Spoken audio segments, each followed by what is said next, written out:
Welcome back to In the Shadow of Fire, Session 7, entitled Rough Waters. Last session, a bit of maneuvering around. Leaf and Halo went to the capital city of the Ellen Shea Enclave via Aznavour, stopping very briefly in the city of Aznavour and then on to the capital. Alvin Aelfward has dedicated himself to preparing the ship and readying it for passage to the north to investigate reports of issues happening in and around the isle known as the Sliver Isle. Um, Ulair kind of stormed off in a bit of a huff after Cyril kind of mentioned that he wasn't really interested in Ulair's concept of what needed to be done with the natives of the Nadrasi Isle. Lady Alcantara has done her best to manage the town with the aid of Cyril. Lady Aristotle returned via the portal that was left in the guard barracks, and she has taken Cyril with her back to the capital through the portal, where he has met up with two mages who are interested in his specific knowledge regarding the study of the schism. Um, Lady Aristotle would return, and we'll get to that. First things first, I want to deal with a little bit of backlog information here. We did miss a little bit, and the main matter when I spoke to Tim on the side about the matters that I wanted to handle on the side is he really put forward a really interesting bit of piece for me to kind of want to handle now. So this specific portion, the part where I'm talking to Tim, is taking place during the day and a half time where Halo and Leaf are traveling.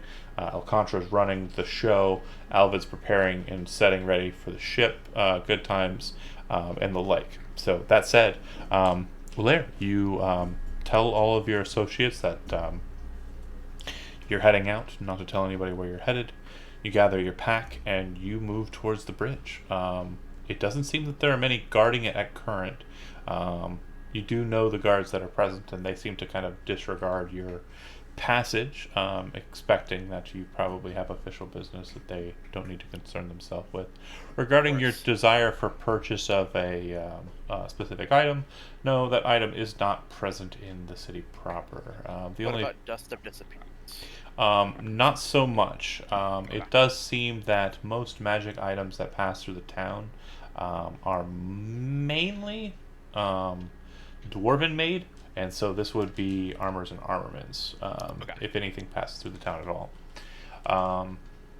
Yeah, you head across the bridge and start to seek out the Nadrasi natives. This would be closer towards eventide because you kind of left the meeting and probably went straight to this business. So as you're crossing the bridge, the moon is out, the stars are alight, and it seems to reflect perfectly off of the ocean below, causing the scene to be very well lit, but at the same time very dark. And you manage to make your way to the end of the bridge onto the aisle portion within the amount of time you presume that it takes the moon to get to its highest point, its apex in the sky, which would denote midnight to you. When you arrive on the island, you go through your normal kind of process of seeking out the Nadrasi natives, and after a fashion, go ahead and roll me a survival check, as they are a difficult lot to track, as you are aware. That they are.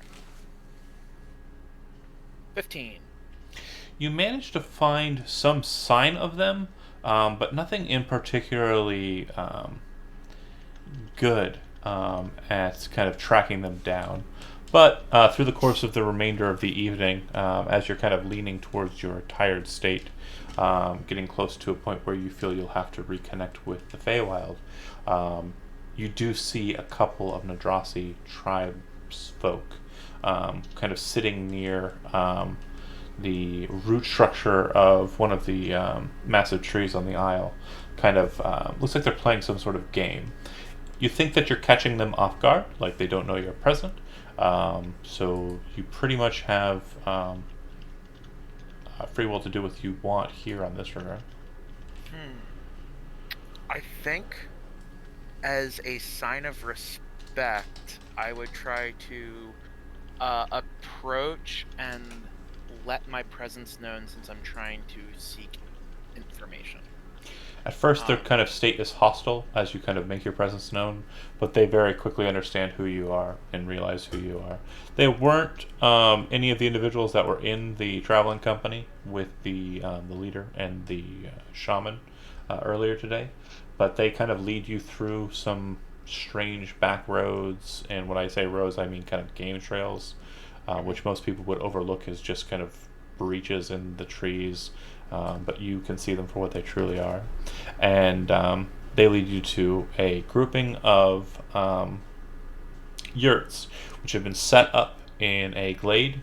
The moon seems to pierce directly through the glade and the canopy above, and kind of create this kind of center silver light section, which all people kind of avoid. And you can see that the yurts are kind of placed away from that, encircling that light. You see the shaman kind of standing near the light and whispering some words in Sylvan into the light. And it almost feels like her breath in this slightly chill air, being that you think you're closer to the coast than you were kind of moving into the island. They kind of moved you out towards the outlet of it. It looks like her breath is kind of tangible, like physically kind of emanating out from her due to the cold, but you're almost certain you can kind of see old elvish kind of words forming in her breath as she's speaking into the silver light. And then the one who looks like you kind of stands near you, kind of catching your attention, turning your attention away from that, and says, "You returned." So things got a little tricky when we talked about trying to recover the parts of the Ancient Ones. So I came seeking more information to help maybe better convince them, and actually to talk to you for a bit too, about personal matters. Well, it is a non-negotiable matter. If you do not have the items to return, which is what I was hoping you were coming here with, we really have little else to discuss, and I don't believe that we will be able to facilitate your desires if that is the case. Well, it's more so seeking, I guess, knowledge about why it's so important. I'm not one that's normally the best with words, so I thought if I might have more knowledge to bring to the table, I could better convince them of the necessity and the need to do things quickly and efficiently, to recover the parts. Part of the trick is it seemed like quickly they were apparently moved to the capital, which is a great distance. Kind of raises his hand to kind of stop you in the middle of your apparent babbling, and he says, he says, "Do you ask the sun why it needs to rise in the morning? Or why the moon needs to descend at dawn?" I might have thought about it a few times, but not often. But would you be so bold as to ask it that? I see. We cannot tell you why we want the items returned. We must make sure you understand everything that is from the island must remain here, and everything that is from without it mustn't stay for long. We have allowed for you and yours to stay here, so long as the provisional matter regarding that which is taken is returned.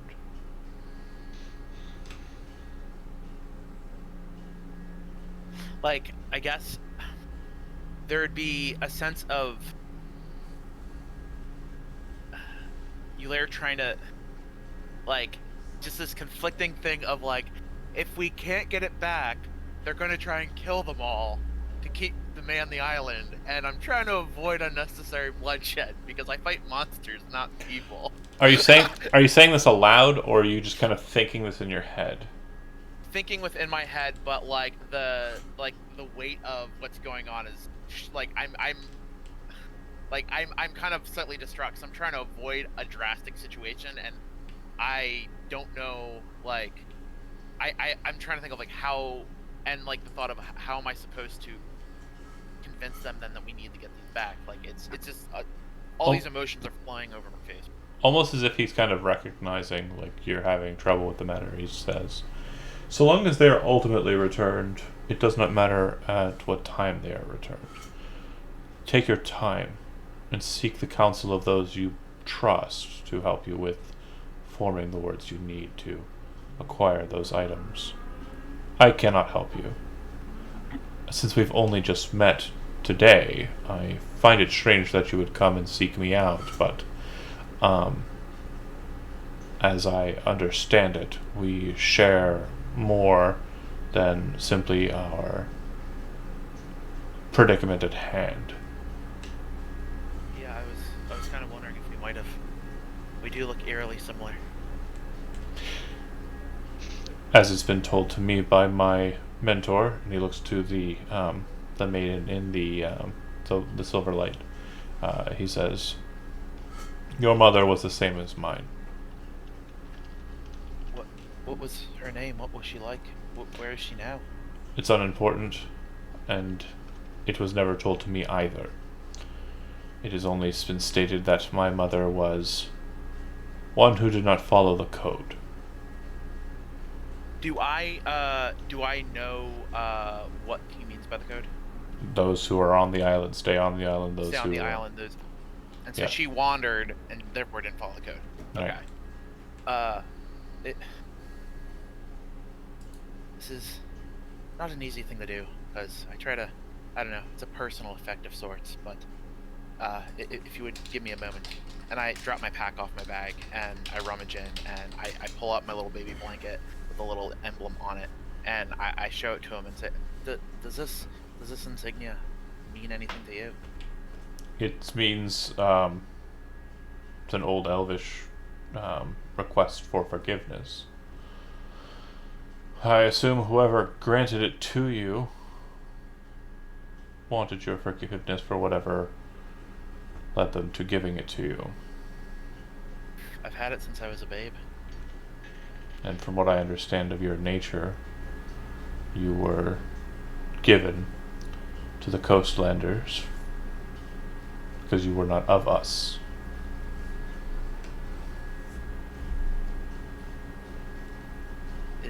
Do you see? And so he said that he basically doesn't know anything about my mother, just that she could be alive. Who knows? She's not one of us anymore. He said that your mother is his mother. Right. That's like, but like he doesn't know like her whereabouts. It's just she doesn't follow the code, so he doesn't concern himself with her. Correct. Well, boy, I guess it's just brought more questions than answers. But if you don't mind, can I connect with the Feywild at least before I head back? Of course. You may trance among us. We will keep watch upon you as you do so. But as you are finished and return back into this coil, make your way back down the bridge. And I'll seek to, as long as it takes, to get those pieces back for you. Of course, I trust that you will do so. And I transfer them. Okay. Alright, cycling back around. You lot, during the next day, so the morning for you, Tim, will basically be consumed. We've already covered what's kind of come down to a point.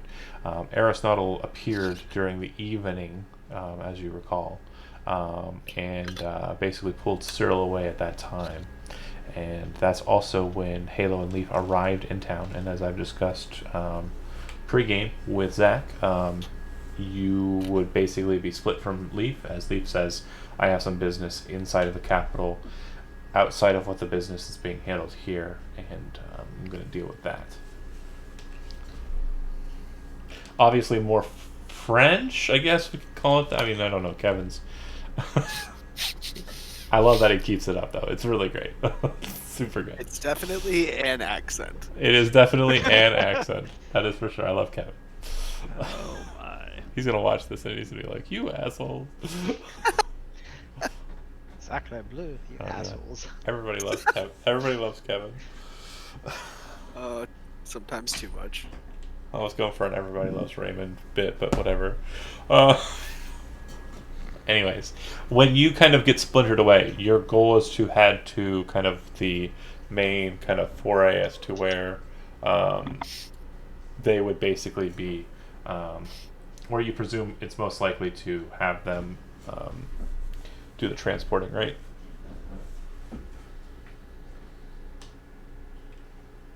Is that for Zach, right? For Zach, you're kind of wanting to Wait, get on what? the you're wanting to get on the other side of the teleportation side, right? That Oh was yeah, the goal.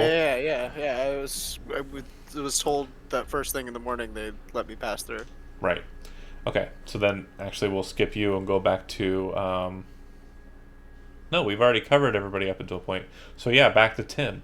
Is there anything that you want to do in the latter half of the day, kind of coping with it, dealing with it, or like at the end of the day? I suppose you would have an opportunity to speak to Alcantara, Alvin, or Cyril if you wanted. Oh, when I get back to town. It would be so you trance and then travel back. It would be like later in the day. This would be like closer to evening time. Um.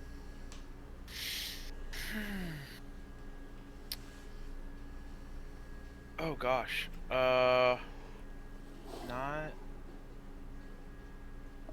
I probably would avoid Cyril for until we had to see each other again, and then I'd get over it. I probably, when I got back, would have looked for Halo, but Halo was gone.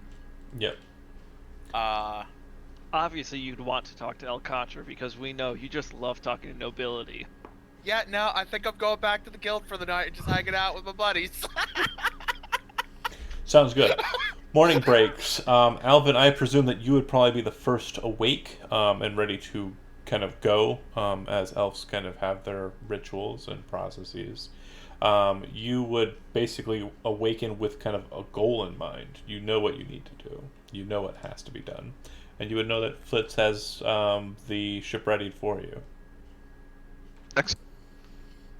I would get cleaned up, of course, and take my pack and then head down to the port. Okay. So you wouldn't have to go far because your yacht is right outside your house. You would Or I see, parked it. yeah, you would see the crew is basically ready to go, and Flitz looks like he is kind of just billowing in the wind. His hair is loose, pulled out of its normal tying, and his long coat has been unbuttoned fully. What do you call his name? Sorry. Flitz. LITZ. Yeah, and his cravat is also kind of just fluttering in the wind. He's kind of standing at the mat, like the front of the ship, just looking as regal as could possibly be. The crew welcome you on board.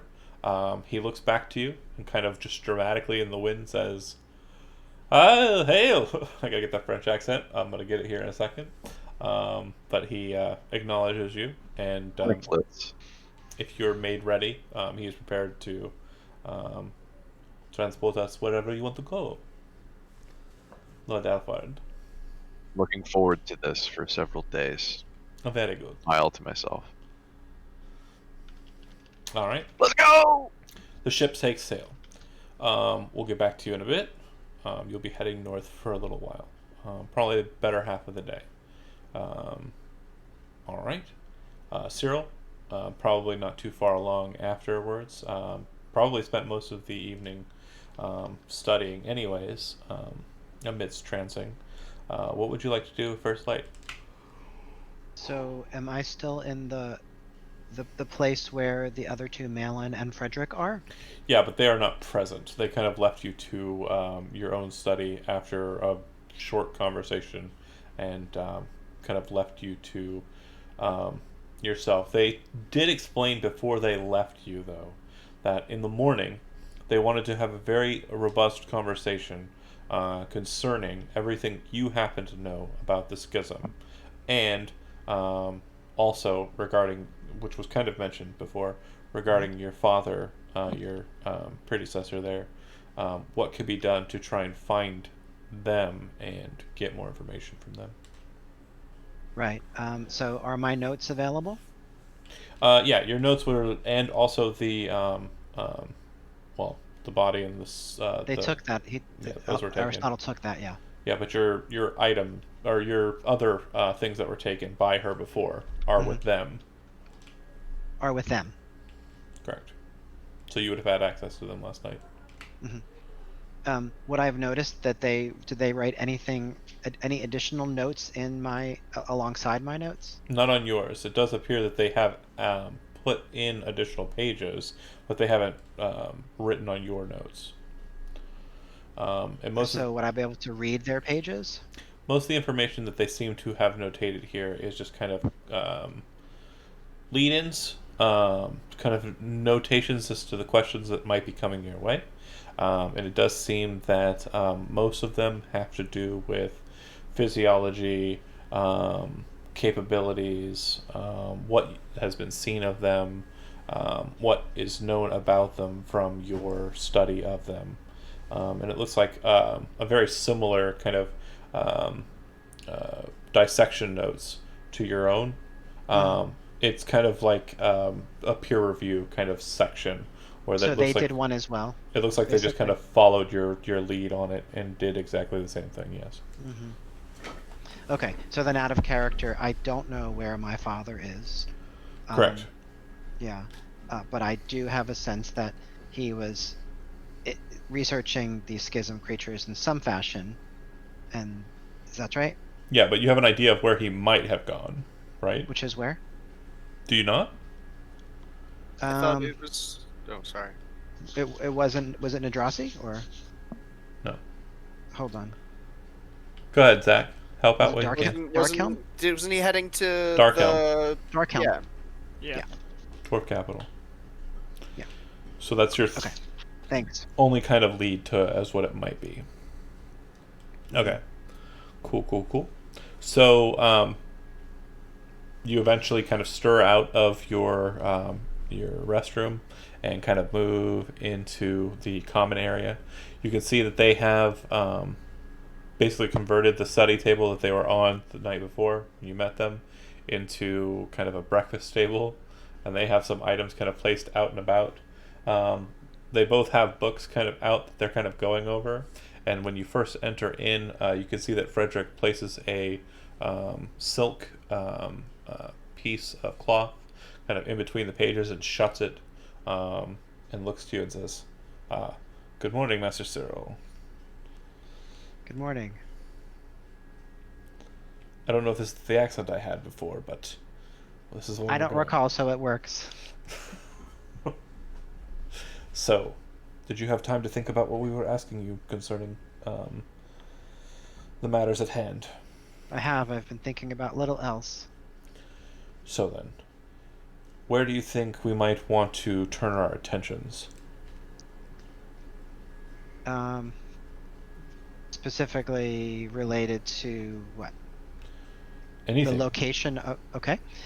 So he would say that he thinks that he knows that his father was researching these ancient ones, and he has suspicions that he was doing so at Darkhelm. Well, that will definitely pose a problem with current political matters. However, if what Aristotle believes to be true is true, it might also be why the dwarves are so rambunctious. And you see the other party, the elf kind of raises his hand. Frederick Give away goes. too much, yeah. Frederick goes. Your politics are not mine. I do not care. We are scholars here. Knowledge should be transferred freely. He looks to you again and he says, "It is the belief of Lady Aristotle, spoken to me in confidence, broken here for the sanctity of knowledge." And you can see the elf kind of, oh. Frederick says that the dwarfs are currently inspired and removing themselves from their own adamant isle because of a strong swelling of these creatures known as the schism. And it is also Lady Aristotle's belief that they are trying to weaponize these creatures. Hence the necessity for the adamantine case. So they're fleeing from the creatures, but also trying to use them? In what capacity they can, yes. They are a foolish lot, to be sure. Definitely more prideful than anything we've experienced here on this side of the bridge. But if it is the case, then mayhaps we can help them with their problem.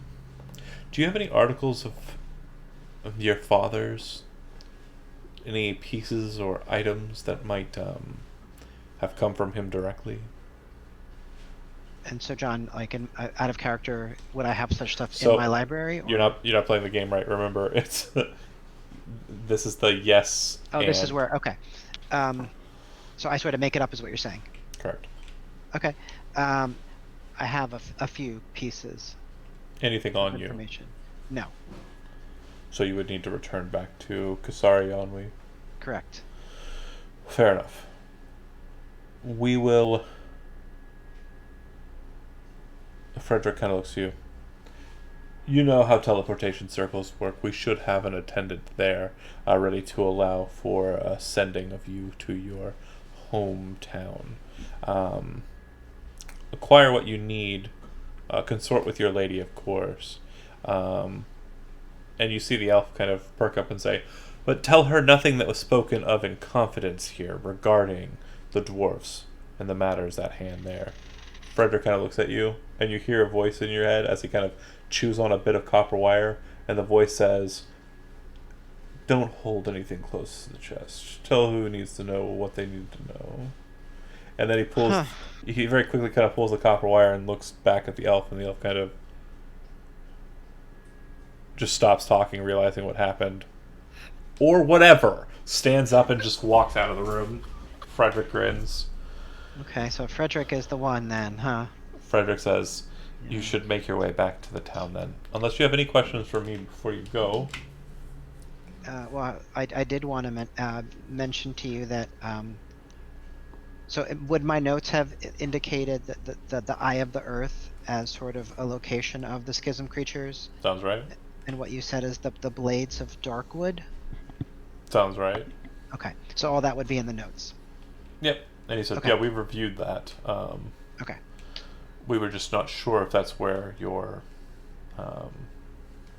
father had gone. But now that we have an idea of that, it is my hope that when you bring back the article that I'm requesting, I will be able to focus in on him, find out if he's still alive, and on this plane with us, and also see if we can't see exactly where he's located." Would I have a sense of why? Hold on. Malin was not wanting me to speak to Lady Alcantara about this stuff. Because it sounded like Larry Aristotle didn't want him to have this conversation in the first place.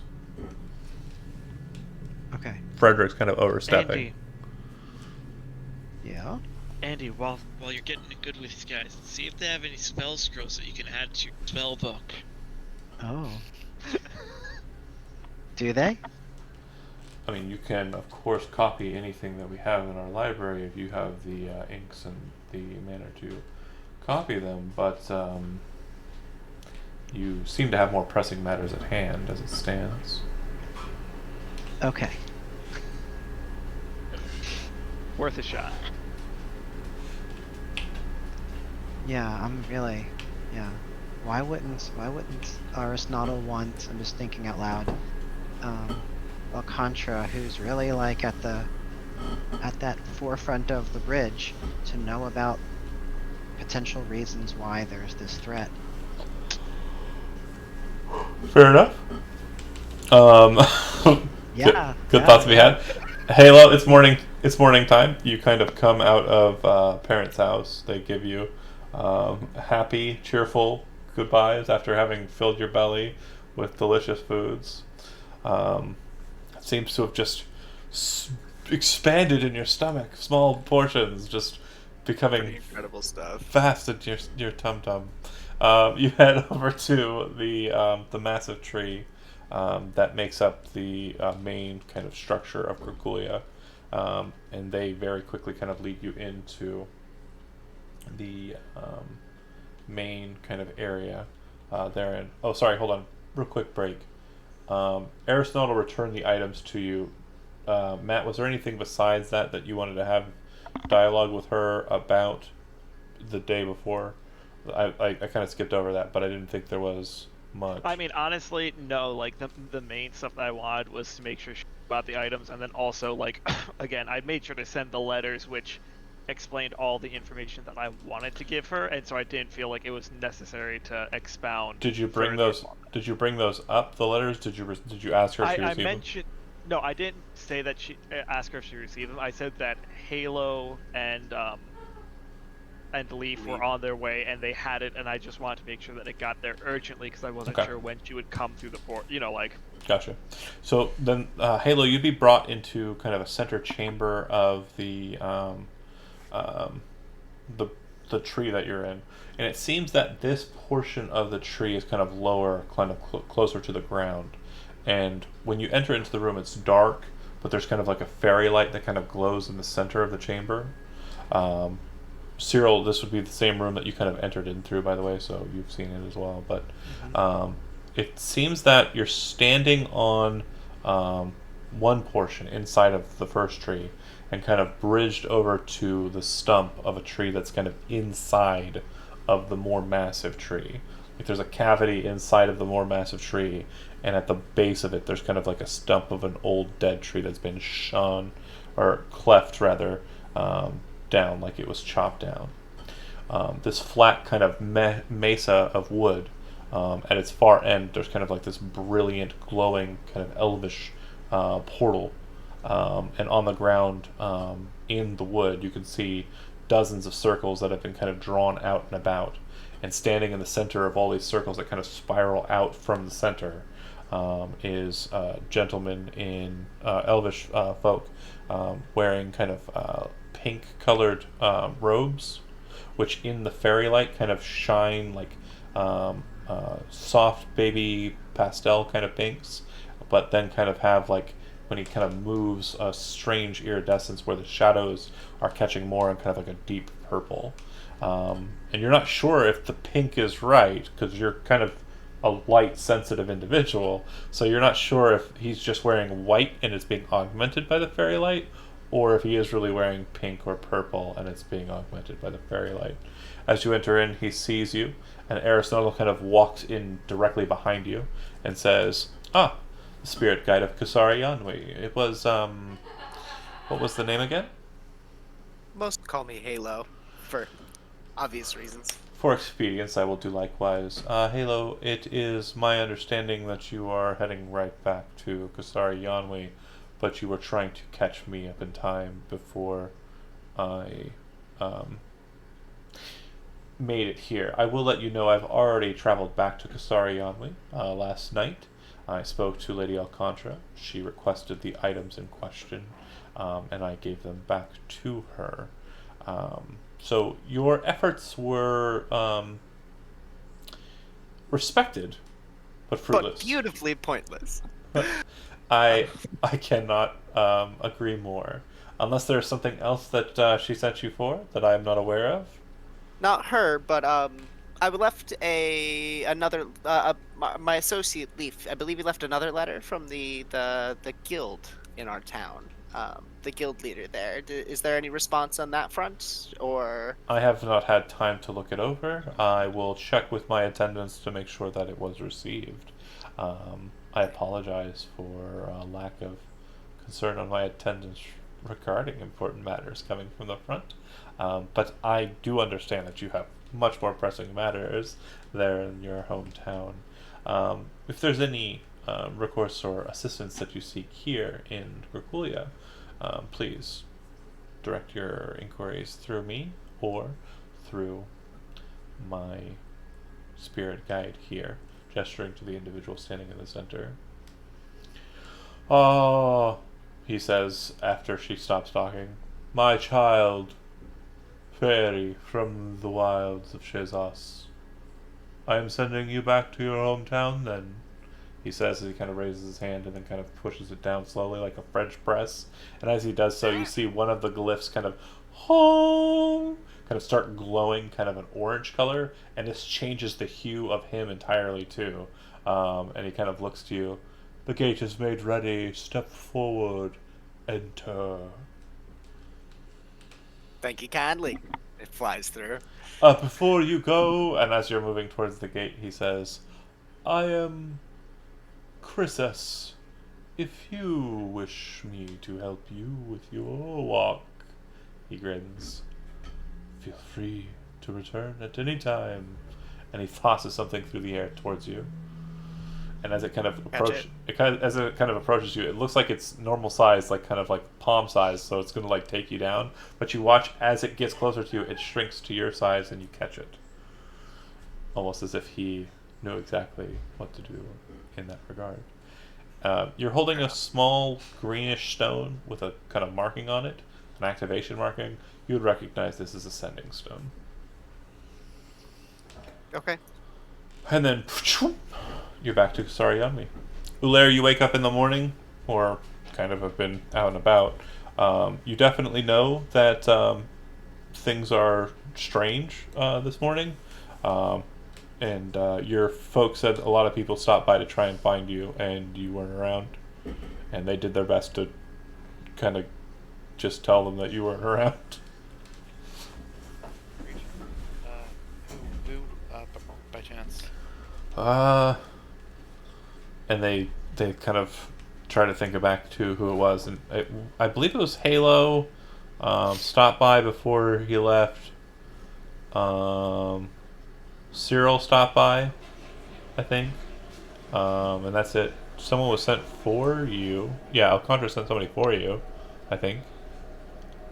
Yeah, I didn't go myself. I did send someone. Yeah, of course see you if he wouldn't. was around.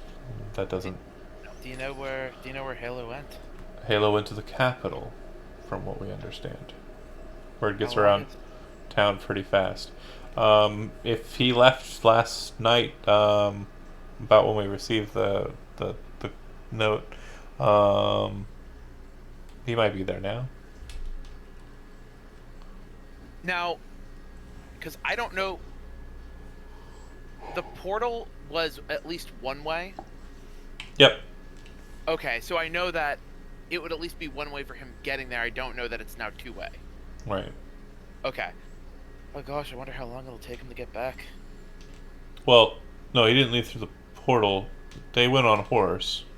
Oh, okay, so the capital isn't that far. It's about 2 days ride Okay. It's a 3-day ride, and we pushed one of those days. Remember, to make it two. It's a 3-day ride on normal speed, but we pushed. They also together. started at night, and they didn't have to Right. rest too terribly long because they only had to let the horse rest. Right. Okay. Well, hopefully his business doesn't take long, and I'll see him by the end of the 6th day. Well, Are you going to go and speak to the lady since she requested you the other day? I guess I got to. Alright. Well, time to... Do you have anything stiff I can take a quick shot of before I go up there? Pulls out a bottle and sets it down on the table. It's perfectly square in shape except for the neck that kind of comes out of the top. And you can see that there's dwarvish writing on the side of it. Yep. I take... how many of them are with me right now? It's just not Bagdil. Fenfear? Fenfear, right. I take a shot glass, I pour a shot glass, I hand it to Fenfear, and I take a few chugs out of the bottle. Yep. You see him shoot the shot, and he kind of looks to you and he says, "Don't tell Bagdil. Don't tell." I told you about this. Say you found it, all on your own. You got to, because he'll get mad at me. Alright, don't worry, Fenfear, I got you covered. He smiles. I don't think watering it down would do any good either. He'd notice. Oh yeah. Actually, if you're chugging straight out of the bottle, I do want you to make a Constitution saving throw because you're Yes, please. you're I got a 4. Oh, this is going to be so much fun. so I'm so Nobody happy give about him that roll. inspiration. Two- Nobody give him I'm not giving inspiration. him inspiration. two things happen immediately in the drinking process. It's like, I'm gonna try and get rid of this pain, and you're like, I'm hoping it goes the normal route of alcohol nulling pain. But what happens is you feel fire just burn throughout your body. You throw the bottle down onto the table and kind of like, it kind of tossles. You see Fenfear, and kind of catch it, and then you're like, and it's not vomit. It's just kind of like those dry kind of hacking coughs, and you can feel like all of the vapor and all of the moisture inside of your throat just kind of go down into your gullet with the alcohol. You look at the bottle, and do you speak or read Dwarvish? Not at all. Yeah, the runes to you kind of look menacing now that you look at them kind of from like your face is kind of closer to or like bar level, and he kind of recorks the bottle and sets it aside. The other thing you What was notice, that stuff? he said it was the dwarvish flow from the earth is what it was called, made by the loam dwarfs of the Adamant Isle. I think I just made another mistake. As you kind of slowly kind of get up and kind of try to move about your business, everything kind of just very quickly shifts to the right. And I fall.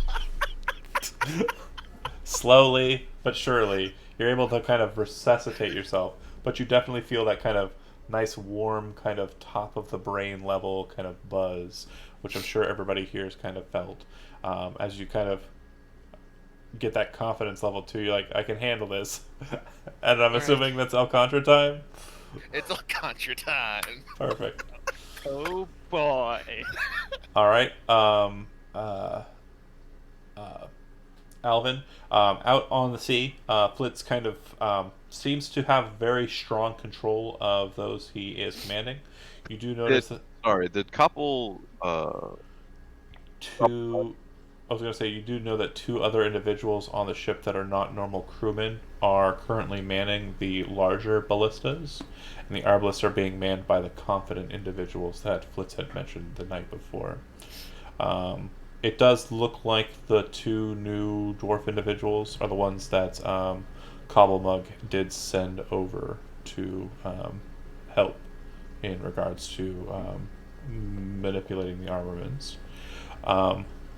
Flitz kind of comes to a point where he seems to kind of have a very strong control over his ship, but he does come over to you and he says, "Capitan, we are approaching the Silver Isle. Do you wish to approach under a bit more of stealth, or would you like for us to maybe try to circumnavigate the isle and see what we can't see from afar? I do have one of these," and he pulls out a periscope, or not a periscope, but a fucking spyglass. Yeah, his boat has a periscope. Yep. My goal, Flitz, is mainly reconnaissance. I don't wish to put us in danger. Of course, we are a very cautious crew, and we are a very fast ship. So if we are to be chased and we are not caught off guard, we should be fine in dealing with anything that were to arise. If we see it coming, I mean. But if it were to sneak up on us, then we might have a problem. Unless we're able to get a couple of good shots off with it. These weapons that we have so graciously been given. That said, I am prepared to watch from a distance, and here you go. Hands you the spyglass. Keep an eye out on whatever you will see. My bowman there will tell you when the isle should be visible with the item in question. I'll head up to the crow's nest. Oh, no. You should be able to do from the front there. Well, if it is your will, it is your ship, but, well, okay, of course. Thank you, Flitz. He heads back to his post near the wheel, and just, again, billowing in the wind. He's the real captain of the ship, man. He's cooler than I am. Like his countenance when he entered into your room, was like, I am a fancy Dan, I am super fancy, and then, the second he hit the wind, it was like, I am fucking fancier. I am windswept and fancy. Amazing. But yeah. I want to keep him with me everywhere. As you're kind of up into the crow's nest, there's a halfling up there. Kind of goes, Lord Alfred. Don't get many guests up here. There's enough room for you to sit if you want. Please, what's your name? I am Kevin. Pleasure to meet you, Kevin. I outstretch my hand. he gives you a little handshake and he says, Kevin Greenbottle. I've been serving on this ship for 2 years now, and at your pleasure.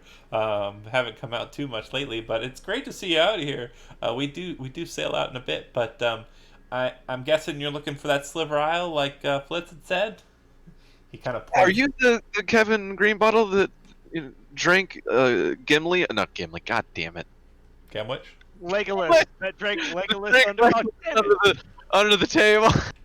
Oh no, that's got to be a different green bottle. It's good to know that you know about my about my great uncle Gemwich, though. Thanks. He kind of points over in that direction. I believe the Sliver Isle's over that away. If you want to take a look, it should be visible. I think I see what looks like might be a mast, but could also be a tree. And unfortunately, I don't have one of those fancy doohickeys. We'll go ahead and peer through it. Yep, you would see that there are 3 masts on the far side of the isle. It looks like they have their sails down, like their their sails up, rather, like they're not prepared to move or anything. It looks like they are kind of positioned on the far side of the isle, presumably docked or at least anchored. The island itself, you can see that the original inhabitants had buildings that were up on stilts. It looks like most of them are nothing more than stilts holding up remnants, which have been basically burned to cinder. There doesn't appear to be any remnants of the fire present, as it's been a couple of 6 days since the initiating attack that you've heard about. But you do see that there are a number of people kind of in the town center. As you kind of focus in and kind of extend it out a bit further, you, to your horror, realize that they're not people that are milling about or anything. They appear to be people that are impaled on spikes in the center of town, kind of left there to look like they're standing about, but a closer investigation of it notes that they are ceremonial dead, or kind of recognitional dead, to kind of ward off others. Ships that are, I guess, docked, do they appear to be like ravaged, or? From this position, they look like they're capable ships of movement or of maneuvering. The things that you're noting here from this distance is they look like they are single-mast ships, so cutters, quick ships. It looks like they are not currently flying any flags or beacons or anything like that. Their sails are up, so they are not prepared for movement. And you aren't really able to discern much about their styling, other than that they do not look like they are of Dwarvish make. As Dwarvish ships are a bit more stocky and square, and they are certainly not of Mastiff make, because Mastiff ships are clean cutter ships. Like they are probably cutter ships here, but what I mean to say is they are not like Features that are of the Mastiff Peninsula. They're not like blades. Maybe they're Alterian. Yeah, they might be Alterian, they might be Free Kingdoms, they might be Akaskari. They're a very common ship patterning, but they are certainly not the 2 I mentioned.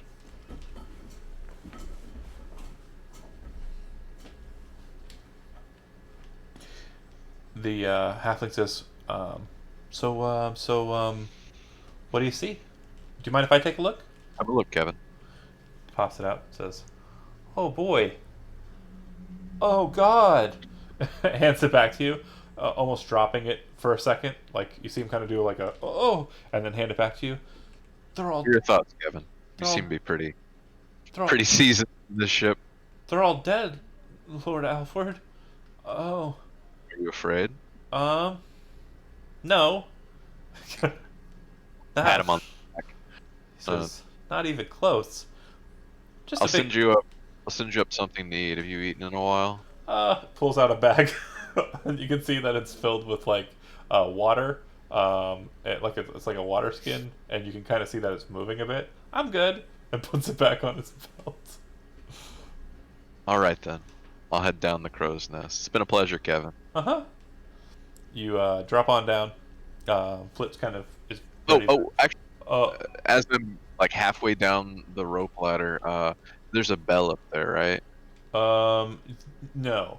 So There's no bell in the crow's nest? What No.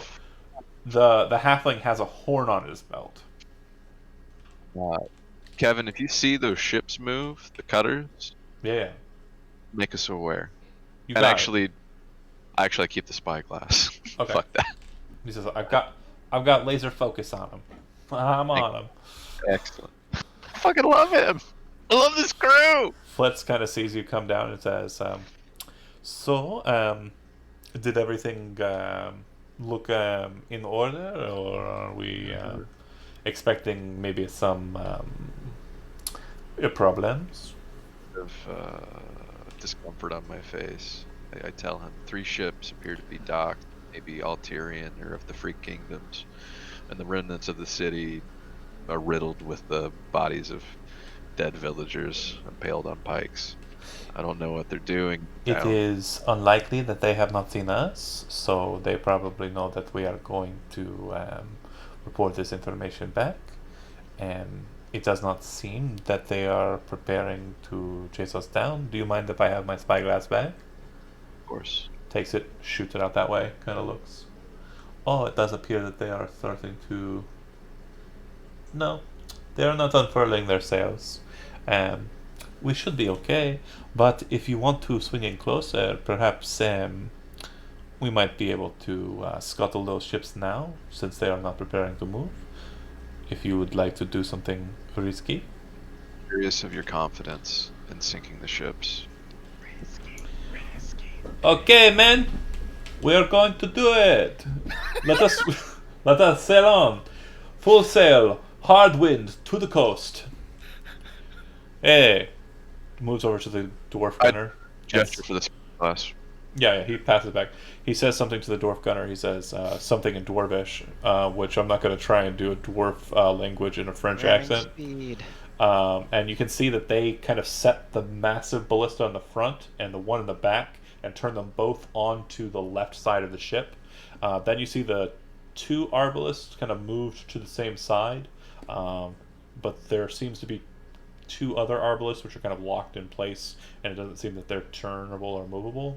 So there are currently 4 barrels with massive bolts on them, and I would like for you to just roll me a d20 to see how successful your crew is, based on a random d20 roll.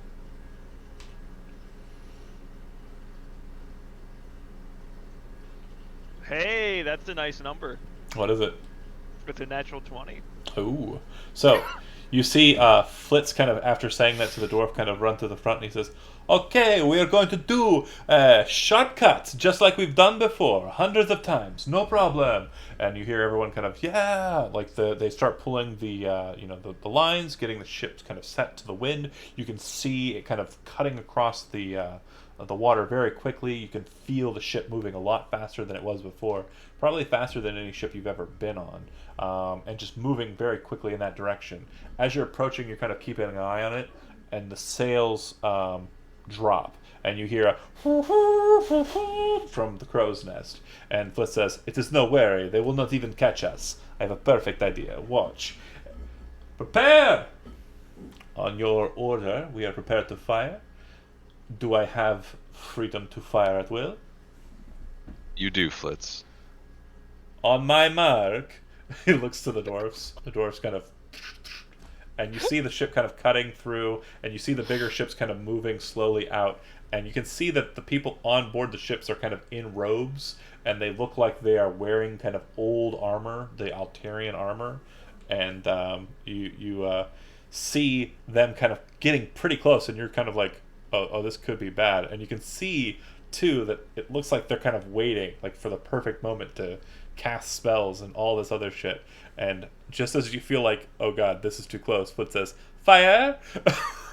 The 4 ballistas fire out. You watch the 2 massive ones hit the fronts of the ships very close to the water line, and you watch as it seems like they immediately just start to dip in as they're slowly kind of coming out of their kind of area that they're in. The 3rd ship gets shot, and you see the 2 hits kind of smash into the sails, and it kind of caused the bottom halves of the sails to kind of rip into the wind and like no longer be able to catch wind.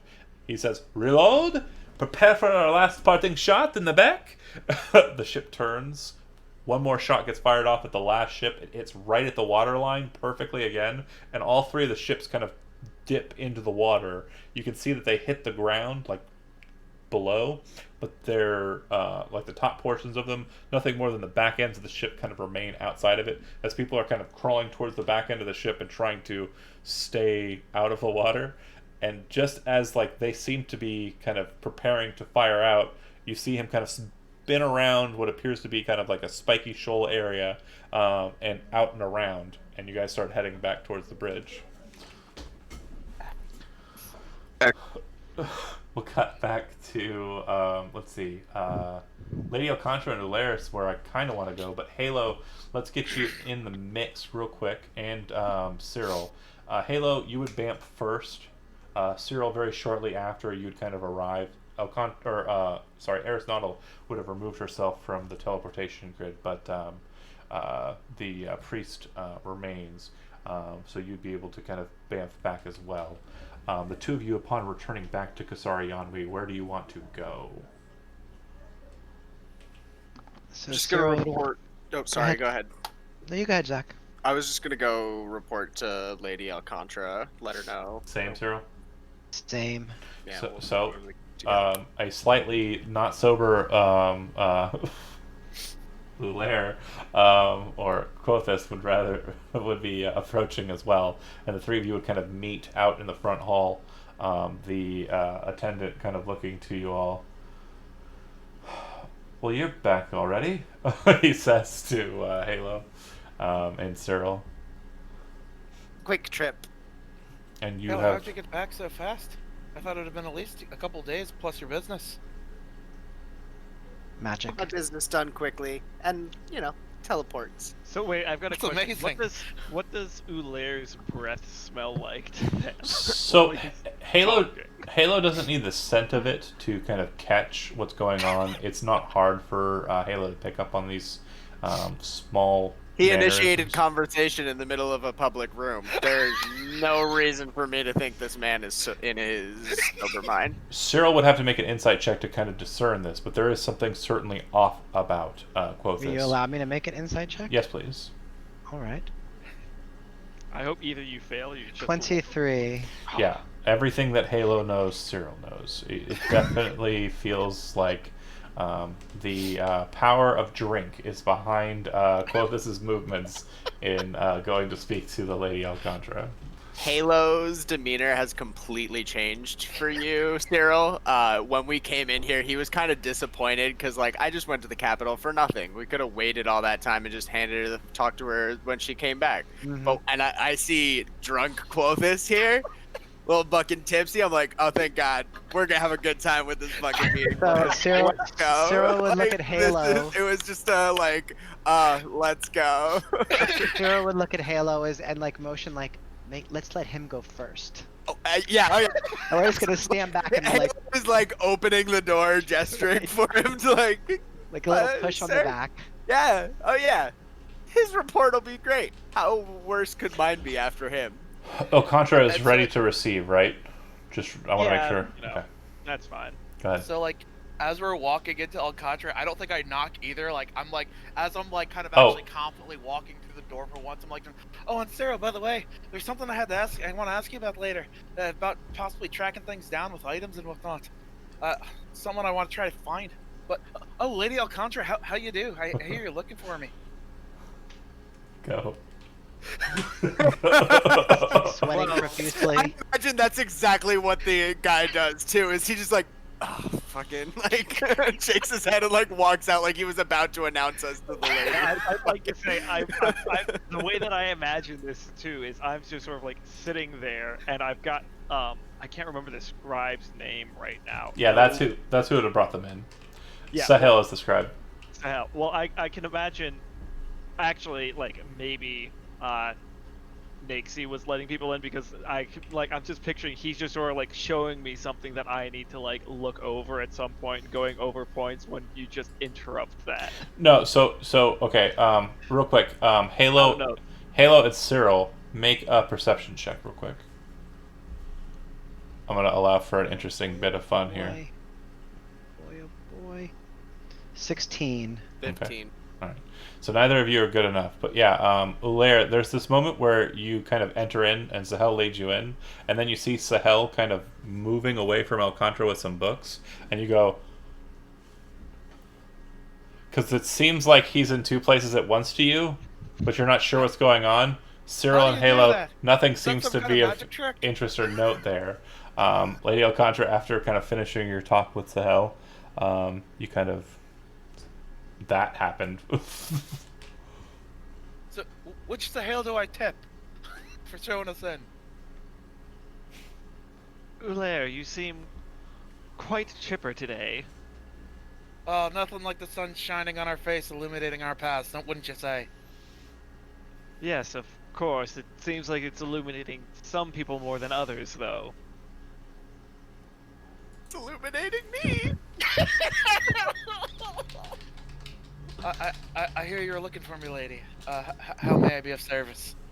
Well, I was looking for you earlier to possibly You look beautiful, join- by the way. Thank you.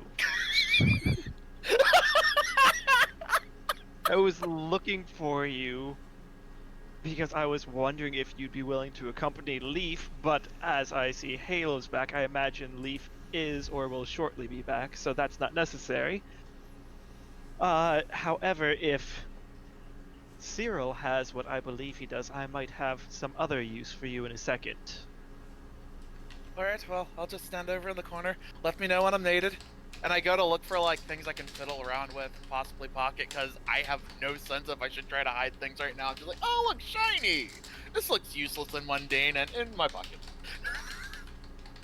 Do I notice him just nicking stuff from my pouch? It's like one thing or so, like, I just kind of, like, play with something for a bit, and the idea is over the course of this conversation, I might just, like, but, like, I'm not paying attention, like, it might be in an inopportune time. Like... Yeah, you would notice because he's... I mean, I presume he's not putting too much effort into hiding the fact.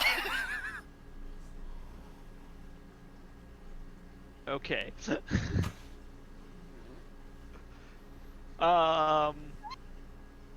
So, Halo, Cyril, what did you have for me? After that, I wanted to update you about my discussions with the other mages in the capital. Some of this is of a sensitive nature, so I'm gonna let you decide if you'd like the others to be here when we do that. Oh, don't mind me, I'm just over here minding my own business. well, let me ask you another question, which... Did you return with the items that,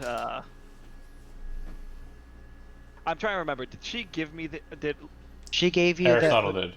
Oh, she did give it to She me gave you directly? the egg with the schism in it, and then No. does Cyril have... No. Sorry, she did not give you the adamantine cell. She just gave you the body, Oh, and okay. she gave you the hand as well, the blade, the knife. Oh, okay.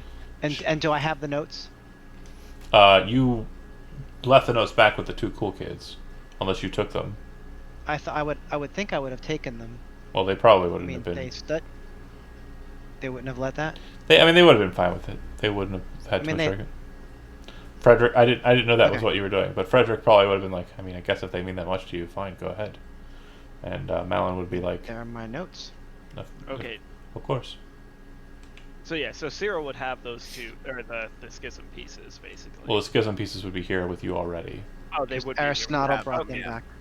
Gotcha. I'm sorry. That's where the confusion was. I wasn't sure if she Sure. had to go back with Cyril to give them to him, or if she No. had given them to me. She did not let those out of her sight, man. Right. My mistake. Rewind back to Ulair.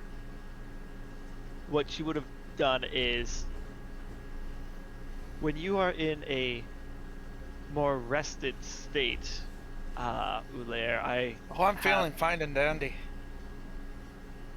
You seem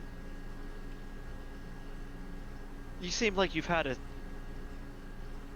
Well, anyway.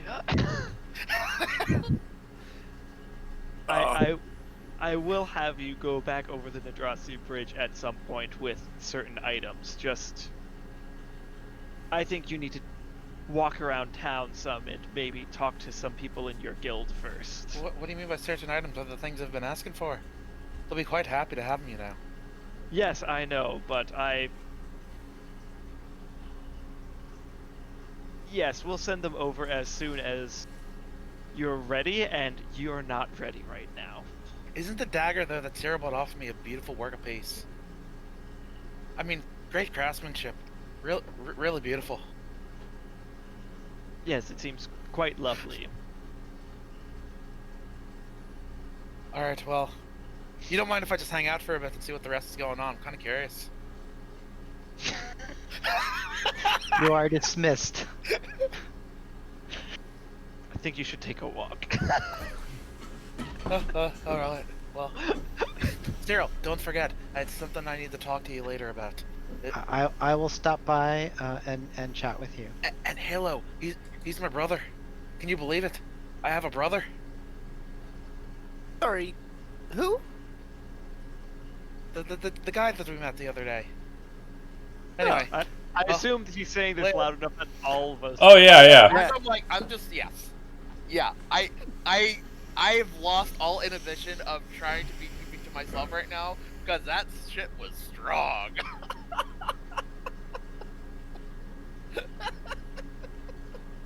If he could have read Dwarvish, he would know that it was called the Fires of the Eye.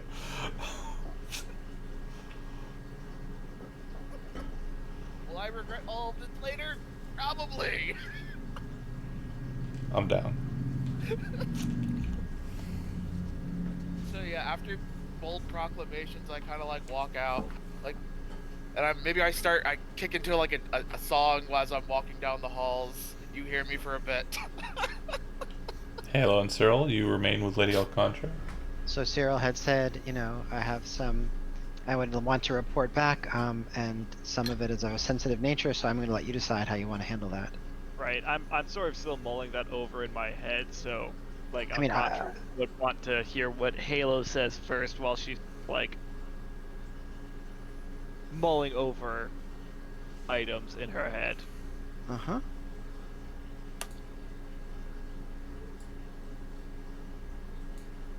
So what was it that Halo wanted to speak to her about, Zach? I'm just gonna tell you of the trip that Leaf and I took.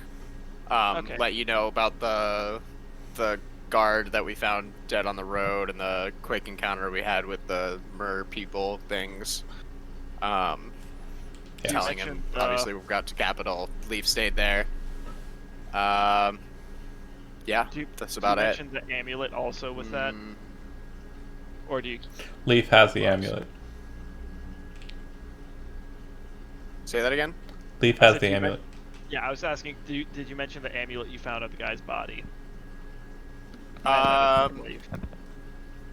No, because Leaf would have kept that. Okay. Oh my God, Tim did not watch the Twitch. Do you mention everything regarding the trip besides What do you that? mean? The lights Oh yeah. Yeah, I tell her. and the Dead Dawn Night, right? Right, I told her about the Dead Dawn Night and the encounter there. And the weird lights in the ocean. Okay. Right.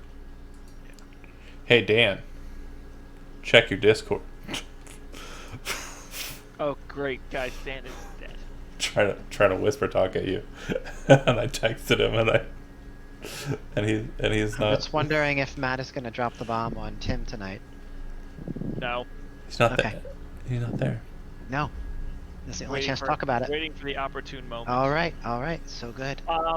Well, I mean, he did So, kind yeah, of I've- jokingly mention like you looked really attractive. I mean, we could go Princess Leia. No. Oh no. I so I was creepy. telling Andy before that I was planning on dropping some Star Wars lines, specifically revolving around that to see if Tim picked up on anything, and this makes it absolutely. He might perfect. have his speakers on. Shh, quiet. Yeah. Anyway, I was going to dismiss like anyone else that was in the room, but leave Halo and Cyril here, and then Okay. just have Cyril I think Andy was expositioned up. Andy fishing for who he could talk in front of. Yeah, and I like the fact that you're bringing Halo into it, because I think like having a larger like group of trusted advisors is a good thing. Yeah, Different well, perspectives are usually good. I don't think Halo's going to go around blabbing things. Right. I hope. Not, no. He is an honest person, not an open person. Does that make sense? Yeah, it Like, does. I don't go around telling everyone what I'm feeling or what I'm thinking or what happens to me, but like, if I'm asked direct questions, I'll usually answer them honestly. That's fair. And so Cyril would say that,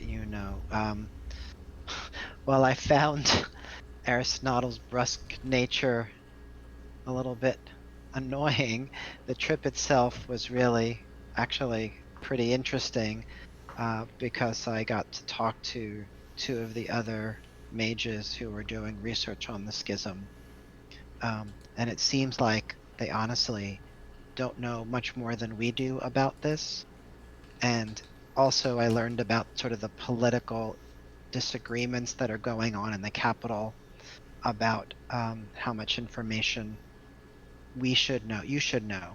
And it seems as if Aristotle does not want you to understand how the schism creatures and the dwarfs' interest in it might be the cause of the unsettled political climate, saber rattling stuff.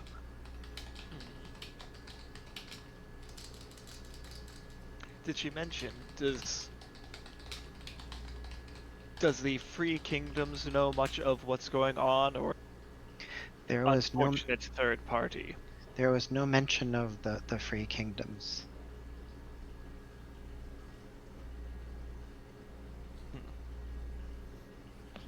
So I think it's interesting that Aristotle wanted to withhold from you that bit of information. But, luckily, one of the mages didn't care for such politicking and just wanted to share. Yes, well, I suppose that she must be wary of who she trusts, and she thinks it not necessarily a need-to-know item, but Well, it we might are at the be- front lines of any potential violence. Oh, yes, I agree. And I imagine that it will be useful to know this. Yeah. At least if they do end up knocking on the door of the Nadrasi Isle, we can at least have a better understanding of what we're trying to protect as opposed to just the Isle itself. They're also very much interested in my father's research into the schism, and were interested in his whereabouts. I did mention that he was last known to be in Darkhelm. You haven't heard from him since then, have you? No. My cat is so fat. She's brushing her face against my camera and knocking it over. Okay, I'm sorry. Go ahead. Do you think that he's still in that area, or do you think he may have moved on, or are you? Would I know about your relationship with your mother? The Oh. absence? I Yeah. mean, you would have known that she isn't around, yeah. Like, Yeah, since I I would- was born. I would say it's much the same as with your mother. I'd assume I haven't heard anything about his whereabouts. Just this rumor. You don't suppose that possibly he could be the one who was using that scrying eye on the ship, do you? I'm not saying maliciously, I just mean maybe he was trying to figure out what was going on, if he was going to be able to come back. Not necessarily. I honestly don't know, but I think that the more pressing matter at hand is the information I learned about the dwarves potentially trying to weaponize the schism creatures, whatever that means. That sounds like a dangerous thing. Oh, I think it is indeed, but if your father was the one researching it and he was last seen in the Dwarven area, it just seems like there might be connections. So I just want to make sure that, well, at least we know that we don't know anything. Mm-hmm. I've shared with you as much as I know. Halo, do you have any insight into any of this? It's all rather interesting. Honestly, it seems like our best course of action is to try and get an open dialogue with the Nidrasi people. If when we return the schism parts, maybe they'll be interested in discussing this more with us. They seem to have more insight, at least into these ancient ones. Perhaps another excursion with either myself or the lady to go with our friend Ulair to the Isle to discuss it with them. I'd be awfully curious to know if they know more, and once we've returned the items, we imagine they'd be amicable? No? Yeah? I mean, at least we could hope and so. I was thinking something similar in terms of possibly joining Ulair on his way to take these items back. Hmm. From Urlair's account, the Nadrasi seem very protective of that, of those items. I wonder if they'd be willing to share, but worth a try. Well, whether or not they'll be willing to share the items, perhaps they'll be willing to share the information. We won't know until we ask. Okay. If there's not much to be discussed beyond that, assuming that the meeting would break shortly thereafter, accurate or no? Yeah, I think so. Okay. About an hour's time passes for El Contra as you kind of finish out a bit of the pressing kind of business of state. Nate, Also, I would like to make a note that at certain point I would pull Nate aside and say, if I'm talking with dang it, I need to pull up all their names. Sahel. If I'm talking with Zahel, don't disguise yourself as Zahel. She kind of looks to you and says, "Yeah, but he told me to wait for him out front, which was a bad idea on his part because he knew I would have to bring people who wanted to speak to you in." She shakes her head. "I will take no more orders from Sahel, no matter what he asks."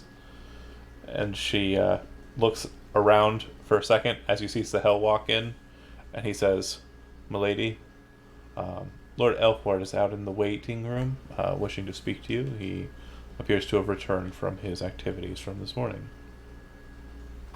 Send him in. Of course. Sahel comes back out to you, Alvin. Milady will see you. You're led inside, and you're eating food. He's chewing. Real quick, before we broke up Yep. the meeting, I would have asked Matt if I could keep the sending stone, if he's okay with me keeping the sending stone back to the capital, or does Lady Alcontra want the sending stone? Because you know about it, I would have told you about I it. mean, it was given to you by the The spirit spiritual guide. so I think that makes more sense it being with you than with me. That's what I figured as well. Thank you. All right. Dan? Hail, my lady. Well, I see that you have returned to us unscathed, it seems. Nancy has not been excused. She's still standing around. I mean, that's fine unless he asks for a private word. I'm just going to let her. I was saying it mainly for him, not for you. I look to make nod and say, if you will. If she, okay, so you want her to go? Yeah. Okay. Dismiss. She has an Her. annoyed look on her face. She leaves. Womp womp. All right. I bring tidings. The Alterians appear to have ravaged the Silver Isle. Slither. There were Sliver Isle. There were ships, 3 cutter ships, docked among the ruins of the town, the burned town. It appears that they were ransacking what goods they could. Villagers were put upon pikes. It's rather grim. We approached cautiously, and the ships were upon us. The ballistas and arbalists dispatched quite readily. Appears we have issues on 2 fronts now. Indeed. Well, fortunately, I did recently send a letter to Lady Aristotle explaining the situation as we knew it. I'm sure, send her an update. I think Just as a technical question, John, I'm assuming if I needed to, I could literally just like put a letter in the circle and send it through without going through myself, or would I have to go through? You know the words, so you could send somebody through with the message, and then they'd send him back or her back. Right. Okay. I think it would be beneficial if we would start developing a small fleet so that our town is not ransacked like that of the Silver Isle. Sliver. Why do I keep saying? It's not silver, it's sliver. Yeah. Sliver. Best way to think about it is Magic the Gathering. That's actually exactly what I was thinking, because I used to run a Slither deck. Or Sliver deck. Sliver Isle. I knew what I was talking about, and I still mispronounced it.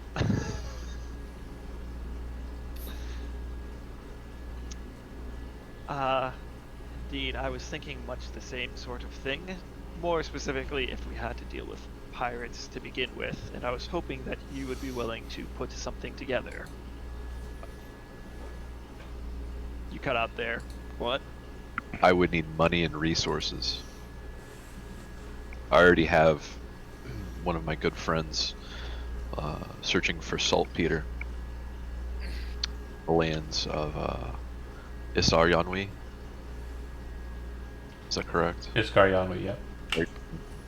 Which we might be able to, with some research and ingenuity, create defensible armaments for the ships. But it will Listen, take time. I don't know about this Peter guy, but bad joke. Peter's on your mind. 80. Whoa. Certainly we could spare something for that. Luckily, we have the Nadrasi Isle between us and the dwarves. We have nothing between us and the Alterians. I urge you to put your focus on the matter at hand that is more pressing. That is an attack from the water. It's been an issue. Fortunately, I think both issues might be pressing, but I'm not saying that we won't prepare for both situations. Fortunately, also, it seems as Capital has helped to take care of one of those fronts.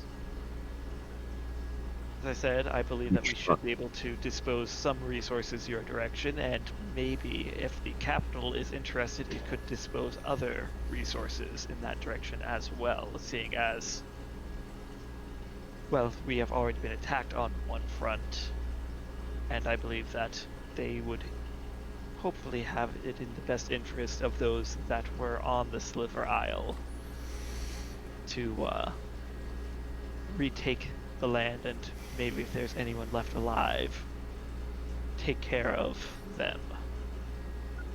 There's also been word of merchants taking advantage of their knowledge of this Sliver Isle being burned and ransacked prior to the attack.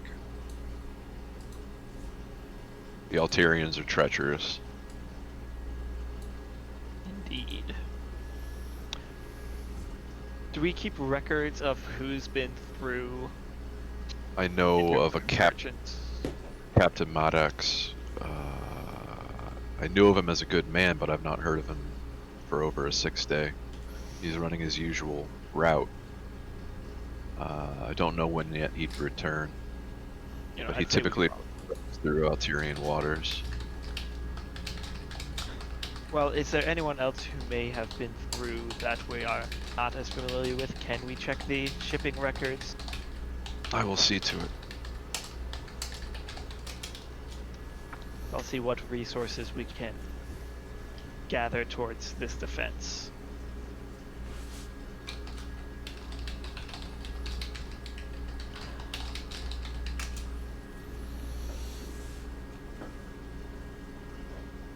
All right, my lady. I also return these novels to you. The strategies are very basic and improve your game in Dragon Chess. I've highlighted notes I think you should look upon. Thank you. You're very welcome. I'll be on my way. Cyril, do you return back to your tower to grab that item of import to your father? If I could find it, sure. Yep. That sounds. Do you wish to return back to the capital, or do you have other business in Kasari Anwi? I was gonna actually ask him if he wanted to track down Quothus with me, because Quothus had something he wanted to ask you. Oh, Yeah, sorry. that's- Apologies. Yeah, let's do that first. So, as you're leaving together... Can I ask a question though? Go ahead. If it's not a long passage tract, could I ask Bernard to just copy it for me?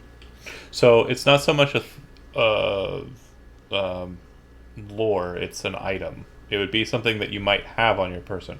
He asked you specifically for something that your father would basically be kind of ingrained upon.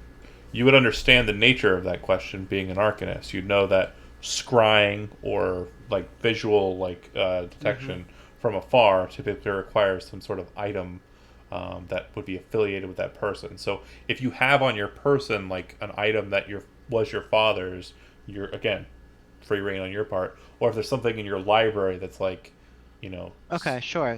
So like let's say like a compass or. it's perfect. Yeah. Okay. Great. So you could have Bernard get that for you. That's fine. Great. And I will. So I would go with Halo then to talk to Ulair. Well, there's Go not ahead. hard to find because he's probably still taking his sweet time trying to get back to the Monster Hunters Guild. Yeah. Yep. There's definitely a lot of emo Peter Parker walking. I'm gonna have so much regret once I sober up. Nice. It's beautiful. So I guess you guys catch up to me. Oh yeah, and I imagine we catch up to you by me like holding a hand up to Cyril, and I fly up next to you and I start like dancing with you. So the two of us are like going down the street together. I was like, I found Cyril for you, buddy. Said you had a question for him. Thank you. Yeah, Cyril. All right. So, I was talking to a guy, and so I have this blanket here, that's been with me since I was a wee little babe, and I think there might be a connection to apparently I have a mother, and who knows where she is. But You do have know, a mother, Anyway, Hilaire. yes. And so, do you think there's any way, magically and whatnot, that we could track her down using it? Using this object. I don't think that I have any spells. Same thing we're doing with your father's item. Cyril. What? We could do with his mother's item the exact same thing we Which would is do what? with your. Just give it to someone who has scrying.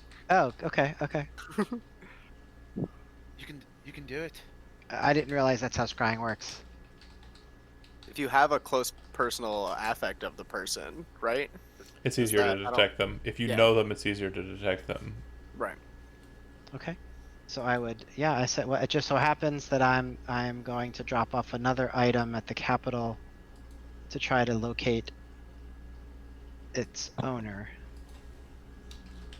So if You you don't- give me that blanket, I could perhaps have that included. You don't think it'd be too much to tag along, do you? If you like.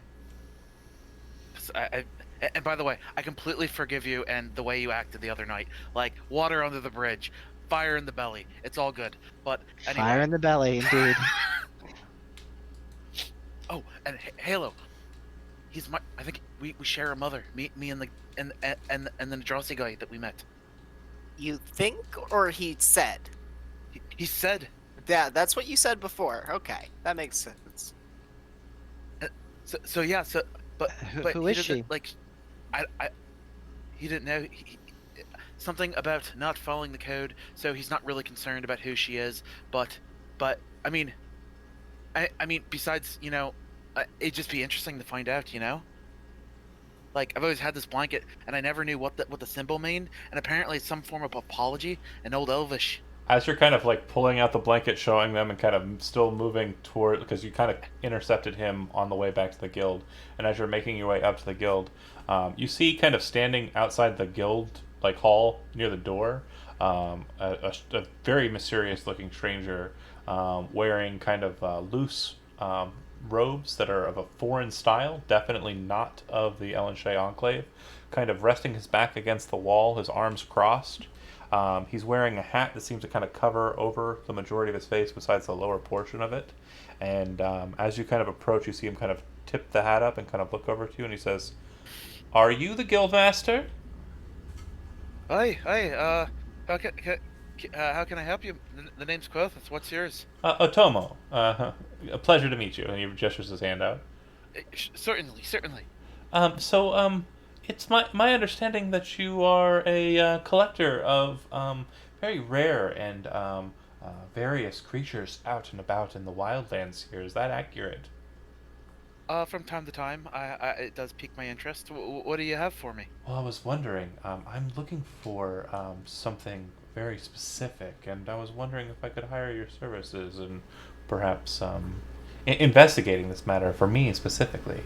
I'm a bit of a wanderer. I just recently came from the Adamant Isle. I spent some time in and around the towns and cities therein.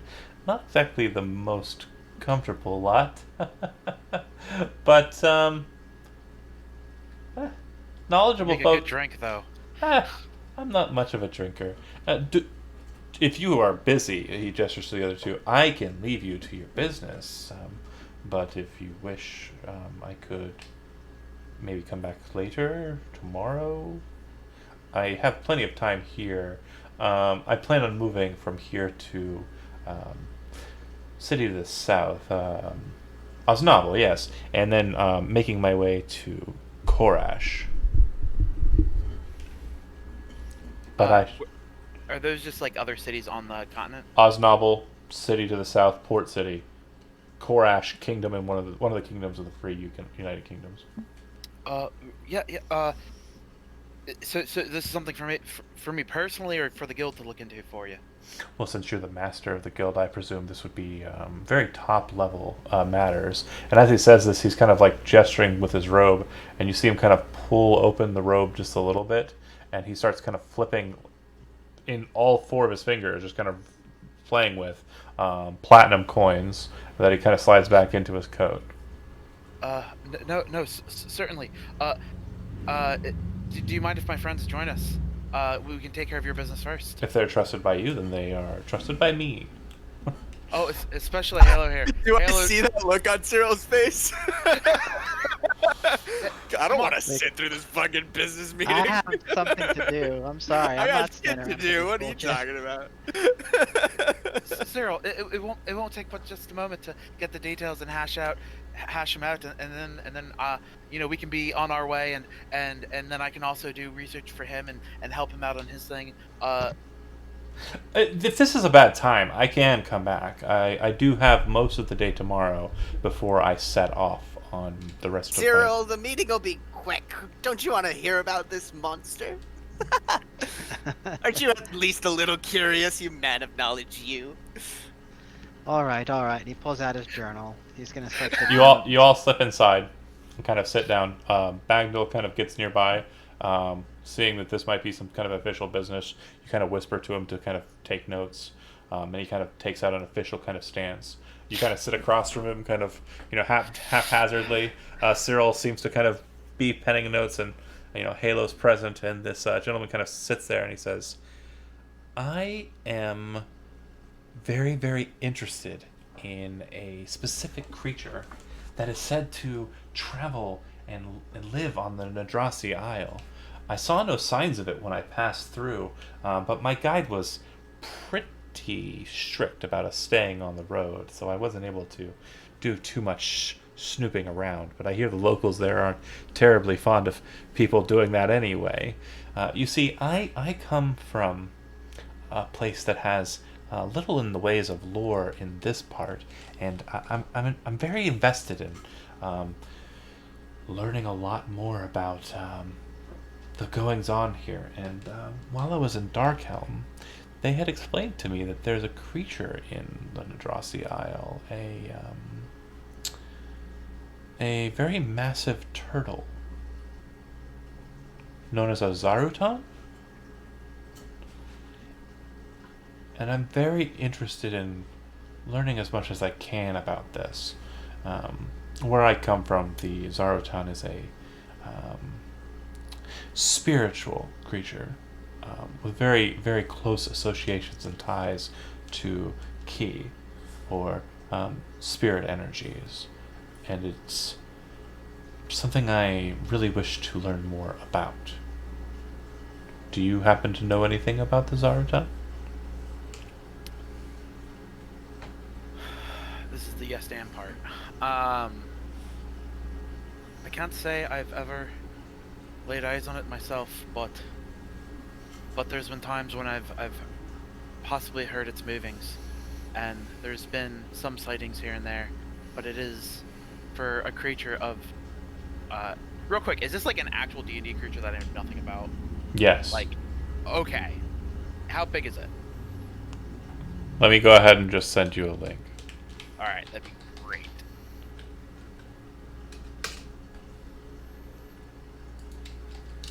I don't actually want to spout out nonsense that doesn't actually make sense. Like, I feel like I'd have some vague knowledge, but not.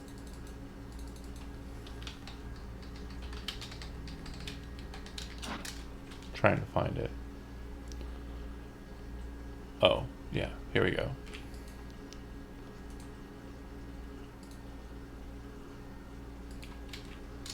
That should answer all your questions.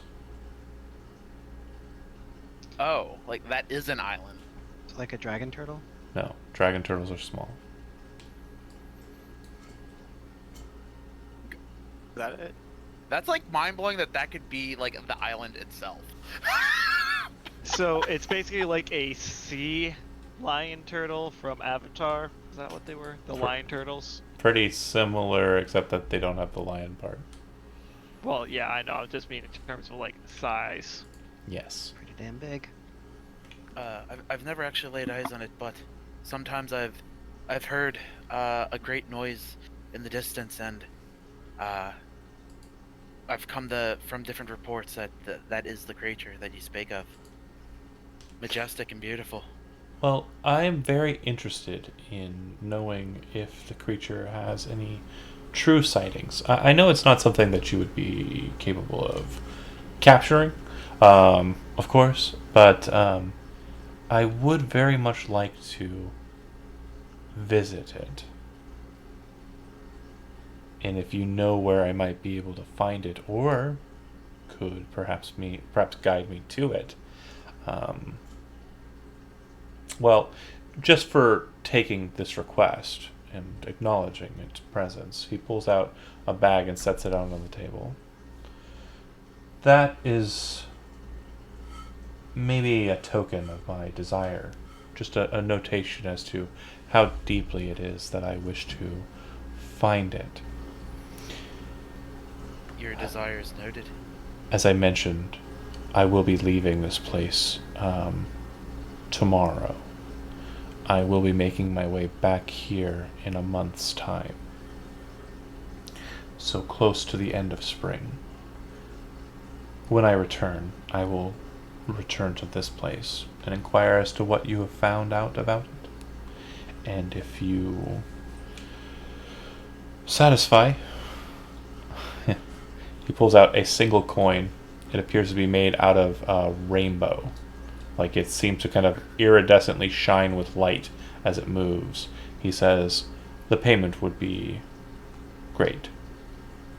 And you would recognize this as the rainbow metal known as Ario, which is, even in this part, very pricey stuff. And he kind of slips that coin back into his pocket and says, I thank you for your time. I do know that this might be of some assistance to you. And he places what appears to be a bone, maybe about 6 inches long. And kind of in the center of it, there's like this jerkied meat kind of stuck to the bone. And he kind of sets that out to you. That should be of some assistance to you in luring the Zaratan, if you are able to find it. I believe so. Thank you so much I- for your I time. will. Yes, gladly. And You're- I shall have feelers out there and send out myself to try and find it when I can. Your reputation is vaunted, by the way. You came highly recommended. And I'm glad that you're so close to what I think is wandering about the Nadrasi Island. So, good luck to you and yours, he says as he looks to Halo, Cyril, and Bagdell. Stands up. And I do the is it correct me if I'm wrong, Zach. Halo's right there to correct you in game. So. Right. May the light guide your path. Nods. That's not what I Shine say, upon but you? it's Shine perfectly upon fine if that's how you want to. Well, Halo, you're right there to correct. Point out, you. he's probably. Well, I was gonna say he's probably still slightly out of it. Yeah. Go in peace and stay in the light is what I Go say in to peace him as and he stay in leaves. the light. Yes. I don't try to not as a correction, but as my own goodbye. Otomo nods and gathers himself and leaves. I open up the bag after he leaves. Yeah, looks like there's a total of 20 platinum sitting inside. Woo! Pretty high offer for nothing, effectively. Halo flies over and sits next to Cyril, and you wanted to miss the giant turtle talk. All right, all right. The giant turtle talk. Shall we? And he starts flying as if we're going towards the tower now. Okay. Ulair, you remain back at the guild? Or you're going with them, right? Yeah, I'm going with them. On my way out, I let if Benfear or Kaylin is down there, I just let her know where I'm headed off to. I might be gone for a bit, and I would say round up, or I might have a posting for info gathering. Yeah. For some of the guys. You would also think to yourselves, I mean, the lot of you, that if it is what, was kind of described and what Ulair might know a bit about in regards to the Zaratan, this isn't a creature you're going to go to somewhere and seek out. You're going to need some form of craft to allow you to travel about the area to seek out such a creature. This is not Use on my boat. This is not going to be something that you're just going to be able to have. I mean, there might be rumors about it, but even still, if it moves, it's going to be something you're going to need to find. Thinking shit. Oh, and that will definitely come up as I get sober and think about it more clearly, and I have some platinum to share with someone to make use of their vote. I'm sure Cyril and Halo have given that a bit of thought too, but that's it. You go back to the tower. You acquire the item in question. Cyril, your intent is to head back to the cap, correct? Yeah, that's right. All right. Halo and Ulair, are you going with? If he lets me, yeah. I'm kind of curious about this. Okay. By So this time, it- you've it- probably sobered up a bit. Is the circle in the keep? No, circle's in the barracks, Okay. and you do not know the activation word to get you through. But Um, I have a sending stone, and I can Halo contact has a the means spirit of guide on the connecting other the side, outside. and he should be able to pull us back through the gate. Well, also the other thing, John, is I would have taken some time to try to write up something quickly with the information that Alvin had passed over to me. Okay. I also would be wanting So- to get a hold of Cyril. Oh, okay. Well, then when you make it back to the tower and So, are... can I just interrupt? I'm sorry, ahead. interrupt for one more second. So, as Cyril is getting the item, the compass from his father, from his tower, he asks, he gives a note to Alberic, his page, to run to Alcantara, and the note basically says that Ulair is accompanying us to the capital Okay. because he wants to identify a childhood item. Alberic dips. You descend down your tower, and Ulair and Halo are kind of waiting for you in the lower portions. and there you meet with Alvin Aelford, who's basically arrived on the scene and has spoken to your attendants, asking to meet with you. So you all end up in the main hall at the base of the tree. Go nuts. Lord Aelford, well met. Hey, Cyril, how have you been as of late? Quite busy, running back and forth to the capital. In fact, headed there right away to do some business. Oh, I was hoping to acquire some services of yours. Maybe perhaps your apprentice could help me with some, I would say, surveying. As of late, actually earlier today, we found 3 ships on the coast of the... I'm not hearing you. Hello? I can I hear hear you. Dan. Hello? Nobody. Oh. Andy, you're out. Did I lose? Yeah, Andy, if you can't hear, Hold on. Restart your Discord. Am I not connected? I love how we're talking like he can hear us, guys. Andy, do what I'm telling you to do. Andy, why don't you Andy. do it? Why Aren't don't you you listening do to it? me? Andy, come on. Andy, Oh my gosh. you're doing this to Don't- be difficult. Don't now. bang your desk. How could you Andy, do put your this? hand down. As we're there waiting, like as that Okay, I'm conversation good. goes on, Okay. though, Good there's now? Hello? like a look Hello. on Quoth's face as he's slowly starting to realize, as he's sobering up, what might have just transpired this morning, and he's just like, Can you hear me? Yes. I can hear you. Andy, Awesome. can you hear sorry us? about that. Yeah, sorry about that. You're okay, man. So you were asking about some sort of services. Yeah, and I would let me back up. So this morning we went and surveyed the coast of the Sliver Isle, and we found 3 ships, small ships, looks like they were manned by Altarians who were ransacking the burned city of this Sliver Isle. Mm-hmm. And we managed to scuttle 3 of their ships. As I was peering through the spyglass, it appeared that there were mages or wizards among their retinue, and I have all a means to return to the wreckage, and I wish to look for items of arcane merit or any evidence of what their purpose was within the city or town.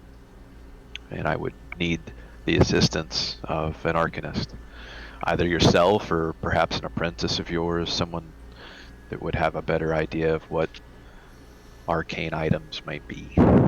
I assume they would collect them all, but sometimes it becomes difficult when, your ship is sinking. Yeah, absolutely, absolutely. That is really alarming. More evidence of incursions by the Altarians. Not to forget, we have plenty of time to play several games of Dragon Chess. Oh, excellent.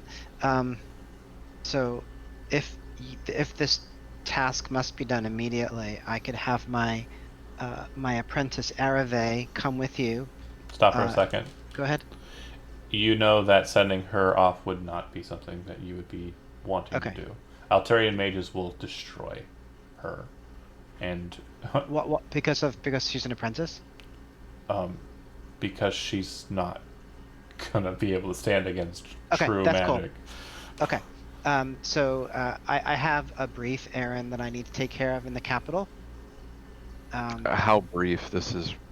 So what I time of don't day mean is it? to urge you, but they will return to their ships, and I need it to be sooner. We need to return there sooner rather than later. Midday is the answer to your question. Okay. Just afternoon. Halo. I need you. Can I entrust you to take these items to the capital for me, so that they can be examined by the mages for their scrying location? Write a note quick to the mages to authenticate my word. I'm happy to do it for you, my friend. So I would do that. Can you think of anyone else that might be a boon to our search? Out of character note, Olaire. It sounds like. Yeah. I mean, tracking, finding out stuff I mean, everything I he's don't know him the greatest. no. Everything he said is literally like, and So, the defense of the city, yeah. or the defense of Kasarian. I mean, this sounds important. Ulair, Halo is taking care of this personal item. We have need of your skills. What? Oh, what's happening? What do you need me to do? And so Cyril would just briefly recap what Alvin had said. This is for the defense of the city. It is of utmost importance. How many Alright, yards off yes. the coast were the ships, John? I can Say come. again. Sorry, Dan. How many yards off the coast of the Sliver Isle? How many yards? Yeah, how far out were they? How deep might the ships be in Oh, the water? so you presume that they're a good 30 feet deep. Like, they didn't go all the way down. But, yeah. It would be terribly difficult to deep dive then. We must let Lady Alcantara know before we're leaving. And Ulair, what can you provide additional protection? Any of your forces? Do you have any men that are excellent swimmers or deep divers? I mean, if yes, just as a note, we would be. My men will be well suited if we run to any creatures in the deep that might have already started to swarm it. But fighting men is not. We can do it, but it's not our area of expertise. Alvin, But you yes, can we provide swim, that we can kind of dive, we can protection. track. I have a ship with many Mm. capable men, arbalists and ballistas. We've already proved ourselves to be potent. Does that answer your concern, Ulair? Yes, I mean, not a concern, just making you known of what we're good at. We have fine Might not dwarven want to. crafted crossbows and elven made bows. Don't Ulair, have a why Magier. don't you make yourself ready at the guild, and Alvin and I will speak to Lady Alcantara and meet you where at the docks. I can meet you at the docks. It's not a Meet problem. me at my manor. It's perfectly fine. I'll gather some men and make haste. How many were you? I have 20 at my quick disposal. I wouldn't necessarily want to take all of them, but As I would many hope as you can it- spare. I would only request maybe 6 or 7. My ship is large. I have a crew in and of itself. I don't want to Reminder, you can the boat. currently with the Arbalist as they're positioned, you can only have 8 guests, and that's including yourself. So 7 other people besides you. Oh wow. Okay. Well, there you go. That one. Yeah, the arbalist made it a bit more difficult. It is literally a glass cannon. Like it So goes really fast and shoots really hard, and that's it. 5 others then, Ulair. it'll be done. I'll meet you with 5 of my men. Oh, and right, if Halo were to go out of character note, free. Well, yeah. 0 space. Whenever we have a question of, so how much space does it take? Does not count. Is just a add-on. Well, if that's the case, if you wish to come, I could have Arave make the trip to the capital to drop these items off. I mean,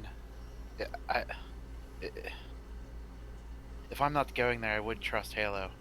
Maybe not anyone else with my belonging.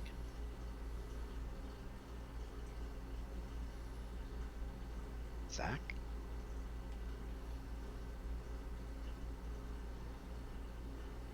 Wondering, Hmm. deep in thought. This is bigger than your personal issue at the moment. It's the protection of the town. Aye. But the protection of the town could mean finding out where your father is too. Yeah. And leaving that in the hands of your initiate makes me hesitant as well, you know, like just Okay. because if she shows up to the other mages and they just like bully her and she doesn't get the information back to us. That's what I'm Yeah. concerned about. Yeah. Is that she hands them the compass, they do their thing. The capital now knows more than we do again. Yeah. That's where my head is. That's my Okay. concern is that Do she's they- going to get pushed around because she's just a student. Does Right. it have to be done now? Can we postpone that? Or can you rather postpone that? Yes, I think we can postpone it if we need to. It takes you the better part of 5 hours, 6 hours or so to get from here to the Sliver Isle in your ship, your yacht. You didn't tell the mages back at the capital you'd be back at any particular time. Sorry, I apologize. Let me rephrase that. It takes you the better part of 6 hours to get from here to the Sliver Isles and back. Apologies. Wording was very No, important. Take about 3 hours to get out. I there. didn't 3 hours say there. exactly when I would return. Okay, bring so the item. there's no obligation for us to go back. We can, if we make it back from the Sliver Isle, then we can go to the capital. Then fuck it. I'll go with you. We can wait. Great. We must let Lady Alcontra know, though. Okay. As you're sitting there, bored with the tedium. I'll return to my manor. Go team! Well, real quick, as you're bored there, dealing with the tedium of being the lady of this town, thinking about the days that have passed and the things that have transpired since, you see Alfric kind of come in, guided by Sahil. This would be this scribe, I believe, of your advisor. He hands you a note, and it reads, This note reads that. you can just give him. Sarah- You don't have Oh. to. Yeah, you can just give Dearest him. Matilda, the No. war is dreadful. Right. It gives you incorrect information, basically. What is the note? What is the Well- incorrect information? Well, because we said the note said that The note said real- that real quick. Blair was joining Cyril and Halo while we went to the capital through the capital. teleportation portal. Real quick, So real you quick. think that's, if we that's could what the letter rewind should that, say. that would be Real, so great. no, real quick. Were you going but- to speak to Lady Alcontra after your conversation at the I Tower think of Lore? I think so. Yeah. So we So- can intercept that note, right? No, Alfred gets there before you, hands the note Okay. over. Matt, I'm gonna Alcontra- go because Alcontra's. Go ahead. as I said, I was writing something up to send to the capital in terms of what Alvin had said. So I would take that note and be like, well, since they're going, I might as well hand them the note, and they're going to need me for the portal. So I start walking towards the portal. And as you get to the front door, you're interrupted by Cyril, and because Ulaire went back to the guild and was going to meet at the docks, so you meet up with Cyril and Alvin at this point at the front door. Sahil's kind of sitting there like, and Comedy of errors. Alfric is like looking to you like, what?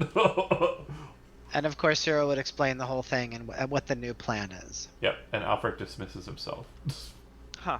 Well, I was hoping to get certain items back over to their rightful owners at some point today, but if need be, I suppose I could go myself.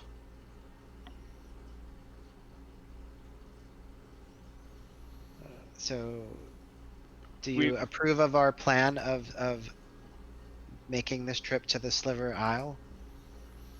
I think it makes sense. Keep Seems in mind, I'm pressing. dropping the hint that I think it's pressing. Also, we return the schism pieces back to the Nadrasi Isle, so... The Nadrasi people specifically said it wasn't pressing that we get the stuff back to them. You don't know that. Oh, Yeah. Didn't they say that the first time? No. Like they just No, Oh no, they, they, didn't. they No, only didn't. They said wanted it that back. to Okay. Ulaire, and And so I Ulaire. think that And it's... he didn't share that I think yet. that Drunk we Ulaire, need yeah, to haven't- Got get it. this to them I would sooner than later. impress upon you. Yeah, but if that the ships are they're going to return. Oh, no. to I'm their not ship. saying you guys shouldn't do that. I'm just saying maybe I'll just go myself then. That's what I was saying. Like, Be a boss bitch. Yeah. yeah, I'll get together and I'll head over. Like, I'm not expecting that it's going to be too dangerous. I can bring guards with me. We already have something set Felicia. up over there. Felicia So I can might go. as well cross... Yeah, that's what I'm saying. I might as well just cross over myself and return the items. Okay. So, just so I have it right, from this point, this juncture, Halo, Ulaire, Cyril, and Alvin are going to be moving towards the docks in their own kind of way, meeting up, boarding the yacht, and heading towards the Sliver Isle before, like, midday's kind of over, hoping to return back before nightfall. Correct? Sure. And then Lady Alcontra is going to group up with Valesha and make a trip with Militia to the Nadrasi Island to return the items, the schism items, to the Nadrasi people, correct? Yes, and side note, I would send someone through the portal to give the letter to whoever's there for Lady Okay. Aristotle with the new information from Alvin. Got it. Quick question: would Lady Alcantara think that it might be beneficial to have hunters with her? I mean, if you were To going find to, the Nadrasi, yeah. yeah, like to find them, probably. Hopefully, they'd be willing Okay. to show themselves. But like, I probably would have asked for like 1 or 2 people at least. I don't imagine I need a huge amount. And would you be trying to seek me out for that, or you just go to the guild and ask if we can spare some to like I'd Caitlin? just probably go, like, unless you were there with Cyril when he came to explain what was going on, I would probably just go to the guild. All right. Okay. When you all make it down to the ports and head over to the yacht, which is pretty close to Alford Manor, you would see that out on the dock and kind of on the wharf portion, there are a number of sailors kind of out and about, just milling. Looks like they're eating some hot chicken. Looks like it's just kind of covered with kind of an orange kind of spice on its outside. And you can see standing pretty close to the ship's gangplank, an individual who is just absolutely billowing in the wind. Just, oh my god, glorious looking. And he goes, "Aha, I knew we should remain vigilant. Yeah, our Lord has returned." And walks over to Alvin. "I assume that you are wanting to return, this time with more capable individuals, perhaps for a foray onto the island, yes?" Blitz, you are so wise. No, it is not wisdom that is driving me, no. It is presumption. I am understanding that you are a tactical mastermind. Of course, you would want to know more about your enemy. And now that we have them, shall you say, stuck in place, it should be easy to deal with them. I did speak to a couple of individuals, and if our accounting is correct, those cutters have a crew size of about 15. If they have a complement of double that, then that means that they have only sailors.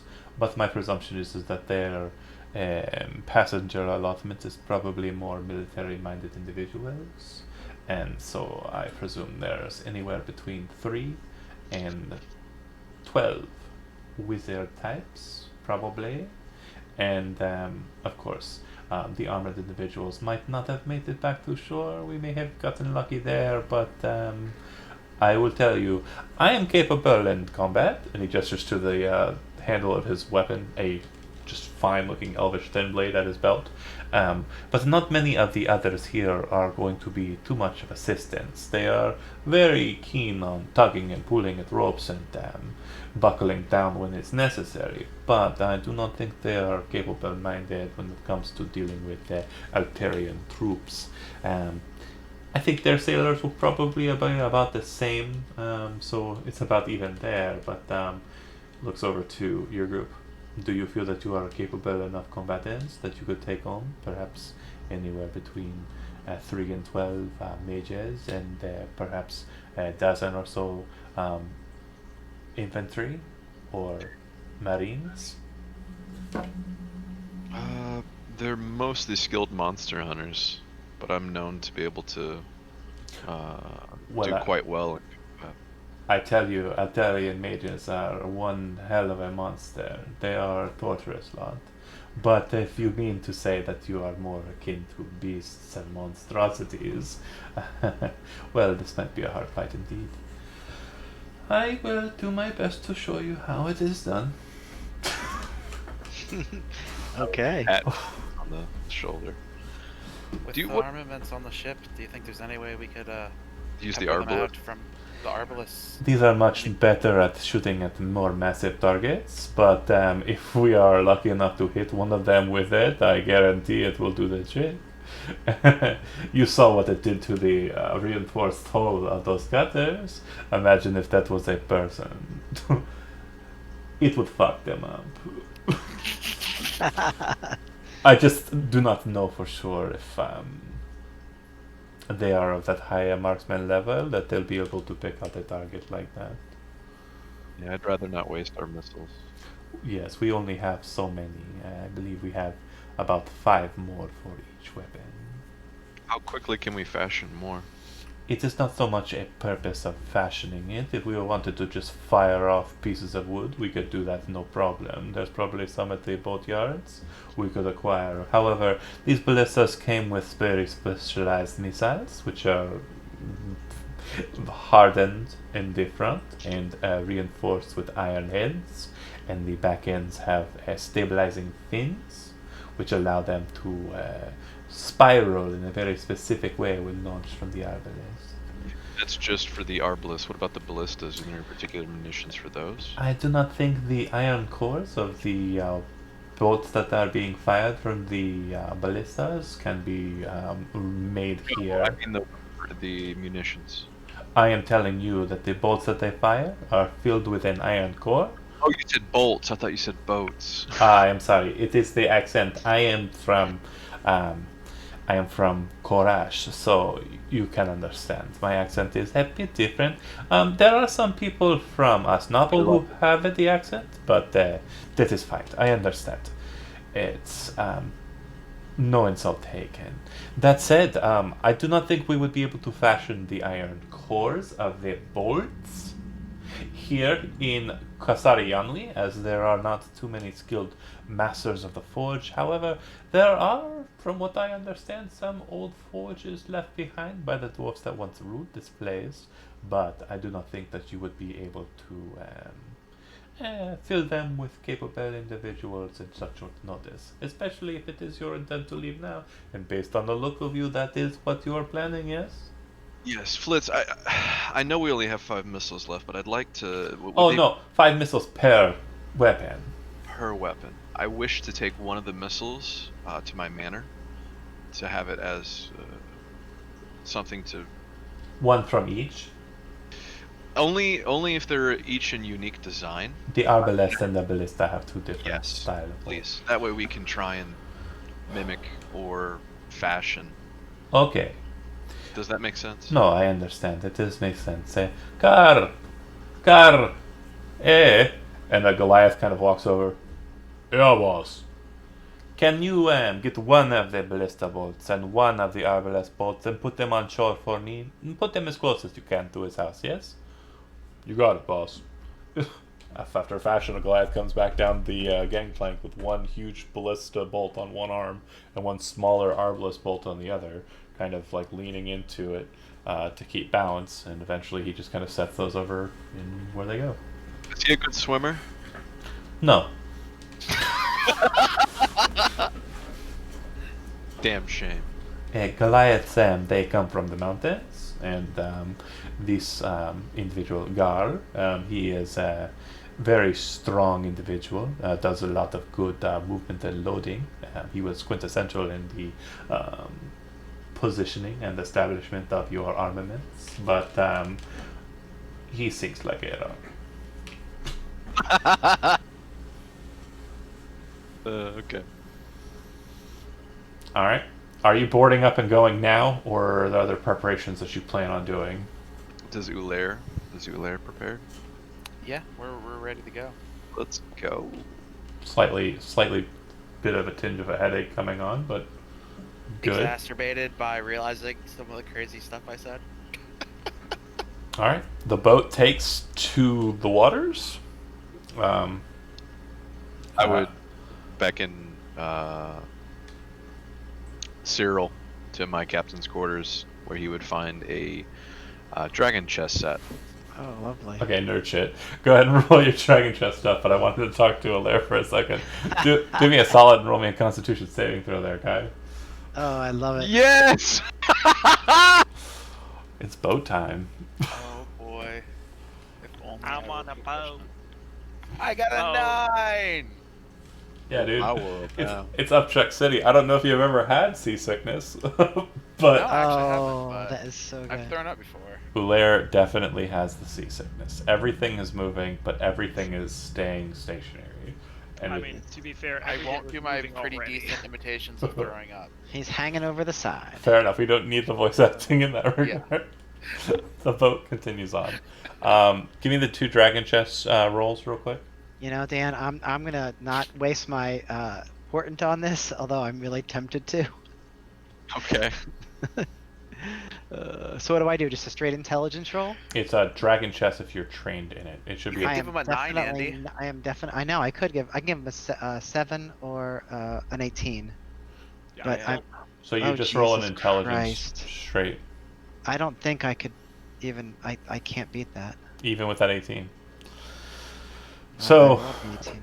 Yeah, Alvin, what you're very quickly detecting is it doesn't appear that he has the fundamentals, and there's points where you have to kind of teach him the movement of the pieces. But he is a quick learner, and he's picking up on it. And you're starting to realize he has no idea how to play. And he's the advisor to Lady Alcantara, and he has no idea this very basic fundamental strategy game, which is kind of something you were, at a very young age, taught to utilize. So for- wait a second. I'm going to take issue with no idea. I rolled an 18, which is a pretty good roll. So you're not proficient in chess, which means you came into this game not knowing how to play. Is that right? Correct. Or Like- just that I haven't taken the time to train and do well? So proficiency in it would be like knowing how the game is to be played. How good you are is how good you've done, like, religiously. Okay. But since you haven't done any kind of study into it, it's not something you're terribly familiar with. You may know what some of the pieces do, but there might have been moments in your first or second game where he's like, that doesn't move like that. And kind of had to catch you. Alright, Yeah, have you alright. ever tried to teach someone how to play chess? So, I have, yeah. Cyril, what you're realizing is Don't always know what the pieces do. Alvin's reputation is not unfounded. And the levels that he is destroying you in, like the ways that he is just obliterating your every move, you're realizing that he's not looking at the game like you're looking at the game. You're trying to kind of fundamentally understand the nature of the battlefield. He's trying to fundamentally change the nature of the battlefield. The game isn't about what is. The game is about what can be. And you're seeing that. And you're So I understand that about what he's doing. and the thing that's making you more frustrated about it is how good he is at it. Like, Actually, I wouldn't. I don't know if I would be frustrated. Sarah would probably kind of be relieved and say something like, I would hope you can bring this skill at chess to the battlefield." the thing that's frustrating to you is how bad you are at it comparatively. Okay. But as you're kind of finishing up maybe your second game, there's a very quick knock at the door, and the door opens, and Blitz kind of looks inside. My lord, well, we are about the same distance we were before we began our engagement, and Kevin has stated that the individuals are trying to pull one of the ships from the waters onto shore. It is a bit dark outside. He looks over his shoulder, and it's like, that 4 p.m., 5 p.m. kind of like golden kind of purple color. And he says, also, it appears that we have the sun at their back, so they will not be able to see us very well, or sun at our back rather, so they will not be able to see us very well as we approach. That Yeah. ship they're trying to retrieve, that's the ship that we want.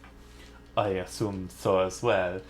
We could put some shots down lane towards it, or we can try and use the disguise of the sun to aid us in our approach.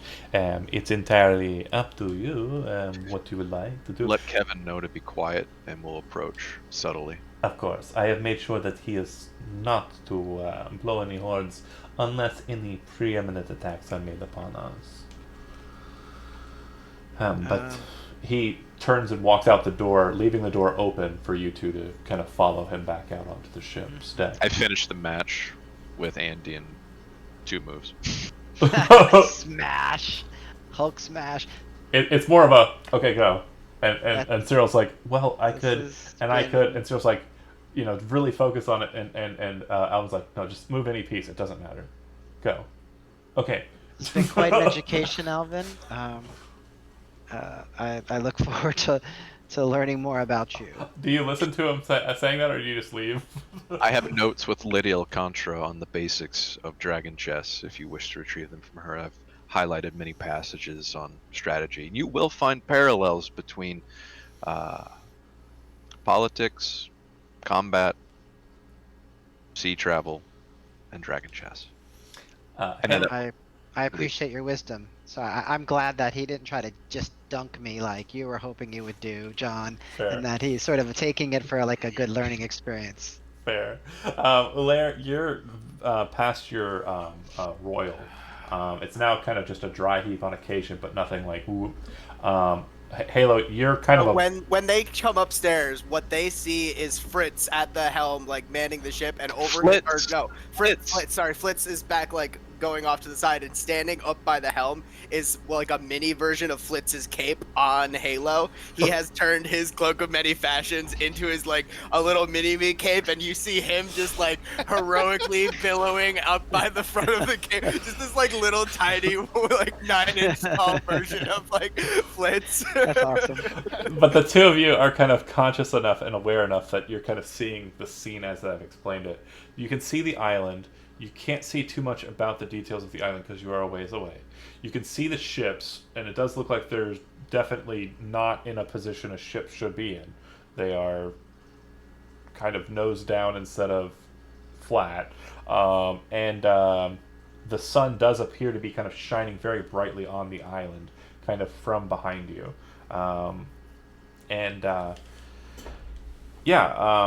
It's pretty good positioning that you have here. Flitz comes back onto deck, and shortly after, Cyril and Alvin kind of exit out.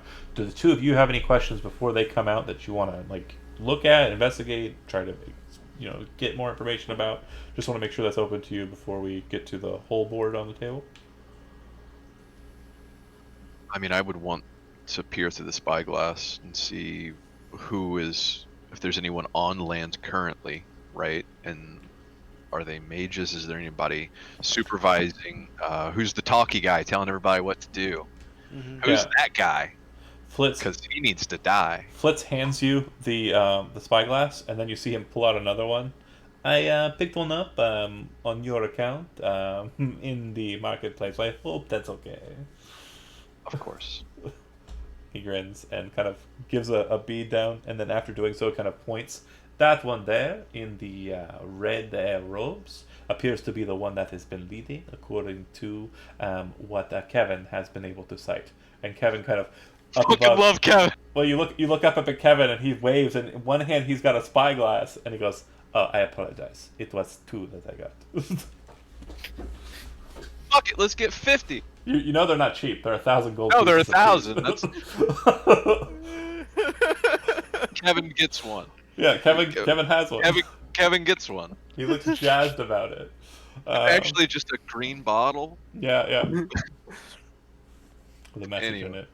But no, so he says the one in the red robes appears to be the one that's leading their movements, but miscalculation from shore. We've been able to count, and he kind of goes through it and kind of points it out with you. It looks like they have a total of 8 armored warriors. Perhaps a couple didn't make it out, and it looks like they only have 5 of these mages remaining of their crew. So we must have done a better job than I thought that we would. But of course, always expect the worst. But be very happy when it's better than that. How? Go ahead. Sorry. The only thing Ulair would have done is just him and his hunters kind of like just taking note of any possible movements in the sea. Like basically, we're looking on, are there any external threats that aren't man-based that might come at us? Make a your choice nature or survival roll. They have different answers, by the way. So yeah. Well, I'm potentially gonna get a better roll of nature. Anyone want to give me inspiration? nope, no need.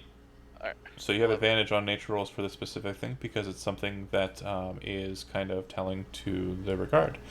You think that the season and the timing, spring, might mean that some of the creatures that were mentioned by some of the merchants kind of traveling into town might be present in these waters, and you remember that I can't pronounce this word. Ixitzakittles I'm butchering that name, but basically, big demon rays um, are present in the waters at this time, and it might be the case that they, when sinking and trying to swim to shore, might have been handled. Got it. Got it. I pass that information along. It's like, there's during the time of the year, there's probably some devil rays down below, and they probably help take care of the men that were trying to get back to shore as well. You might Demon want to be cautious. If we demon rays. approach Yeah, I know demon rays. I know it's a slight change of, yeah, but yeah, they're nasty. So if we were to have to approach shore, we should be careful and mindful of what Thank might you be for your below us. insight. Cyril would say to Ulair, if you wish to go completely undetected, I can arrange that for you. Do you see my DM? Yeah, and I saw it. Yeah. It's that it'll. Unless we had a target of priority that we saw isolated from the rest, it might be best to attack in numbers, maybe. Very well. But that's good to know for future reference. I mean, I'm not one necessarily for the strategy of fighting men. Is it possible? Here, I'd hand him the spyglass. Can you see that mage in the red robes? Adjacent, but behind the large guardsman? Oh, I see him. I need him to die. Well, if you give me some time, I don't know how I'd signal for you, but I guess if we get in position on him getting attacked, would be the signal to then charge in. We don't really have much in the way of craft for the boarding of shore. So, as this is a pleasure yacht, we only have the single boat. And you could use it to get to shore if that is what you are intending. Perhaps a little bit further down the island, and then make your way through cover of bush and bramble, and also destroyed building.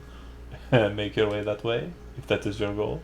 But it is the only vessel that we have for such boardings. If we were to run the yacht aground, we might be able to unferret it from the sands, but it might be scuttled in the process. It is a risk. And if these creatures that the hunters mentioned are in the waters, I do not suggest going in there with them. The Demon Ray is a very nasty customer. Yeah, that would be wise. I don't want to send Ulair ashore by himself. How many people could fit on the rowboat? The rowboat is intended to fit a total of 10 people. It could perhaps fit 12 if you want them to be uncomfortable. But looking at this group, if you wish, I can put Gar in charge of crewing the ship here, and I can go with you ashore, and we can make a landing party of it, and deal with them on site. I know Kevin has a horn. He does. Do we have any other means of alerting? Let's say we put Ular in position and he dispatches the mage. I want it to be known to us that he has done. Do you know how to whistle, Ulair? Can you whistle loudly? Me personally, but you there probably. Yeah. Bird call? And I do a loud whistle. Then we can leave the horn on the boat. It will be hard to hear from the ship to shore, as it is some distance, but I can have Kevin keep a watch on the our approach, and if necessary, perhaps take a volley at them if they are aware of either our ship or us there on the land. That would be excellent. I will make sure that the boat is ready. Yeah, it's a very small, tiny ship. You definitely realize that when he said it can fit 10, possibly 12 if we pack them in. 10 was packed in already. It looks like it could comfortably sit 4. It looks like it can uncomfortably sit 8. It looks like it can very uncomfortably sit 10 to 12. It looks like it is a rowboat. So in that uncomfortable state, it looks like it is going to be a bit of an effort to move it. If the goal is to move Cyril, yourself, Ulair, and his 5, that's a total of 8 bear. Do you want to take the captain? Do you want to take Flitz with you or leave him behind? I mean, how well renowned is he in combat? Like, He's got the confidence. He's got- want him. I'll have one of. I don't fucking. I want one of Tim's men to stay on the boat if he knows about demon fish or demon rays. Demon rays. Maybe that would. Maybe his knowledge might be useful. But I Okay. do want Flitz. Of course. So then the 8 of you board the ship, and of course, Halo is no issue in the boarding process. And you all start to sail. Now, are you wanting to be basically deposited so that you hit on the shore a good distance away from the other side of the island where the ships are? Or are you wanting to basically come in pretty close and try and stealth up closer? How far away? Like, We're gonna be really vulnerable on the rowboat. I want. so kind of big distance. distance, big distance. Yeah. We need Okay. to be safe. All right, then I would like for Ulair and I would like for you, Alvin, to make stealth checks. 23. All right, the 2 of you together, and Alvin, this is something you very, very quickly realize. This Ulair is very good at basically acknowledging things to kind of keep you hidden. And things that you're basically, you've trained, you kind of have an idea, but he's picking up on them way faster than you. And it's nautical, and you just saw him getting seasick, and yet he seems to have a knack for, we need to move with the waves this way. We need to stay low in the waters this way. And you're like, what the Wonderful. fuck? Love it. You're like, what the but at the same time, like, what the fuck? You make it to shore, and at this point, the sun has continued its setting process. It's still got a nice beam of golden light out and about, but once you get to shore and you kind of look out to where the ship is, nothing but sunlight. You cannot even see the silhouette of your craft. That is how in cover that ship is. I don't know if you've ever drove home from work at 4 to 5 p.m. and you can't see the 2 cars in front of you. That's the kind of situation I'm talking about. Yeah, at that point, the intent is to move across the island and make your way to where they're located, correct? I at first would do 2 charges of my what's it called? Your- Lightning charges. So I just got to roll those out real quick. But so I'm charging both my karambit and my lantern shield. So you would watch as he digs his weapons into his palms and kind of draws blood across them, and as he does, they start to kind of spark with static. As we're walking, kind of as we've also been rowing and stuff, I can see that Ulair is obviously the most capable fighter we have. I would be directing him and encouraging him to listen. I keep an ear out for my direction. I'm good at watching a combat, giving you advantage in certain positions. Listen for my voice, listen for my direction. I know men, you know beast. I'd be glad to have your help, and your assistance to get us out of here.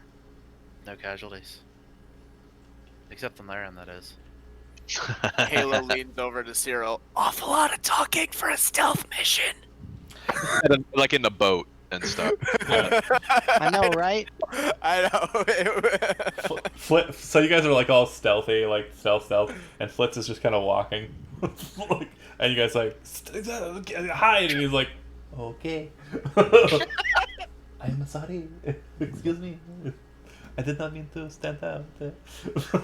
You continue on to get to the town. Once you get to a point where you can see down into the town, and kind of see like where they're at. It looks like they are still trying to pull this ship out of the water, and they've got a bit of it out, but it looks like they've got it to a point where it's like half on the shore and half still kind of settled in the sea. But it looks at this point that they have kind of called it. That's what they're going to stick with, and it looks like they're preparing to get up into the ship and basically reboard it.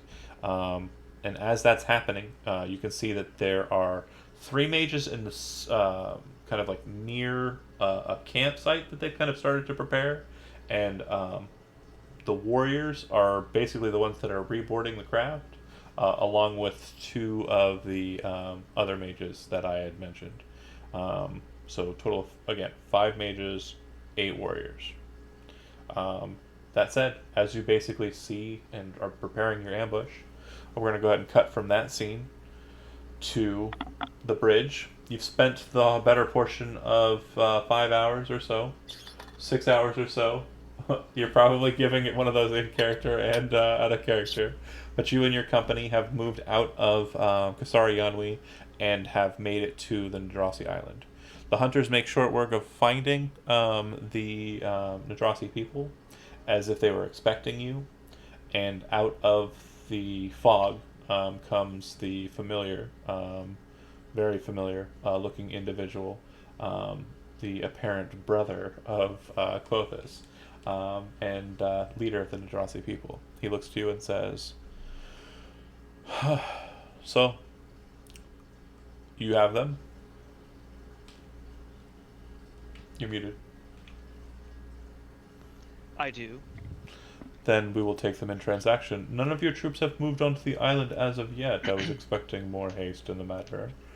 But I will tell you, we have some reports of the dwarves moving onto the bridge. Well, hold on a second, John. I thought that the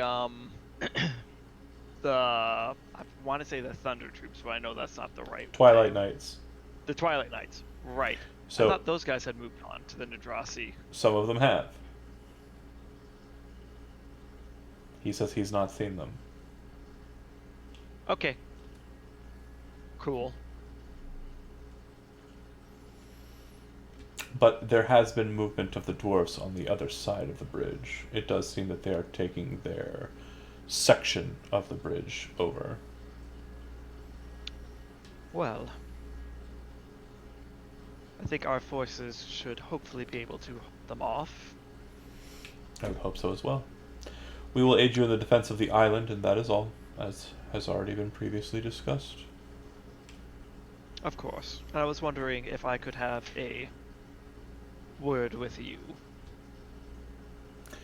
If you want to dismiss your folks, I have no one else with me. I came by my own. I would just sort of like Meander away from tell them. tell everyone to like hold and just sort of like. I have heard from Quothus. Well, I probably won't call him Quothus. I have heard from Ulair that he has found word of his mother and brother. Yes, his mother was an exile. She consorted with someone from your town. So I'd and heard. He was their offspring. She was banished, and I am his older brother, I suppose. Is there any way to find this woman that you know, or any items left over from her day? No. As an exile, she would have been sent out into sea on a small ship. It's unlikely that she survived. Do you know who it was that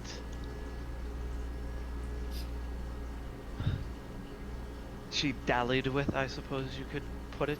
The only one from that time who would have any inkling as to the matter would be our spiritual guide. I doubt she would be willing to grant that information to an outsider, though.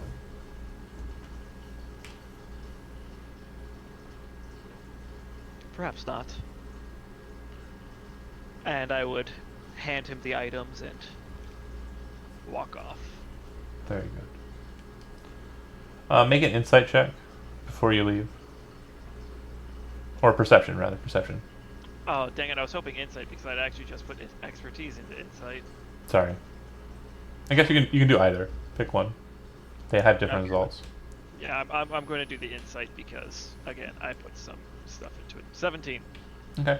You get this strange vibe from him at the end that was similar in kind to the vibe you got from him when you first met him at the Misty Bridge moment, where it seemed like he was kind of dismissive of a apparent similarity in him and Ulair.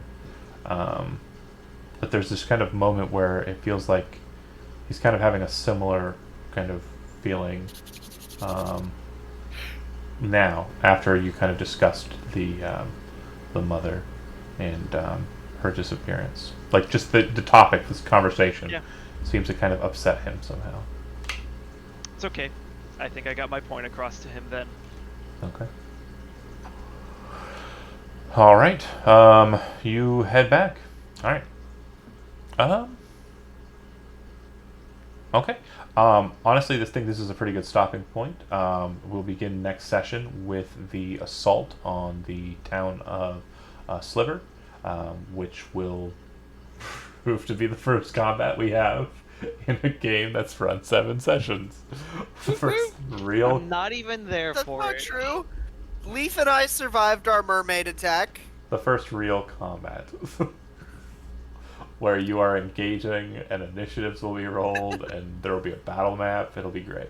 Wait, I thought that initiatives were rolled once before when. But there wasn't you a know, battle. Yeah, when Andy got his when Leaf attack and too. Daryl were fighting. I got Come on. attacked. There wasn't a battle map. It wasn't a real combat. It was kind of one of Real those. to me. Oh my gosh, it wasn't a real combat. And It still hurt. I'll be going over some things in the side chat to kind of expect in this game. Andy, you're kind of familiar with one of the rules that we'll be utilizing as well, besides what's already present. Vitality. No, that you're not familiar with that, but you are familiar with weapon conditions and Oh yeah. basically them getting poor over time. So we will get into that a bit on the side as well. Not too hard. It's basically if you fumble, there's a penalty for it. Right. But yeah, that said, we're gonna go ahead and end the stream. Thanks for watching, and Thanks, guys. have a good one. Thank you.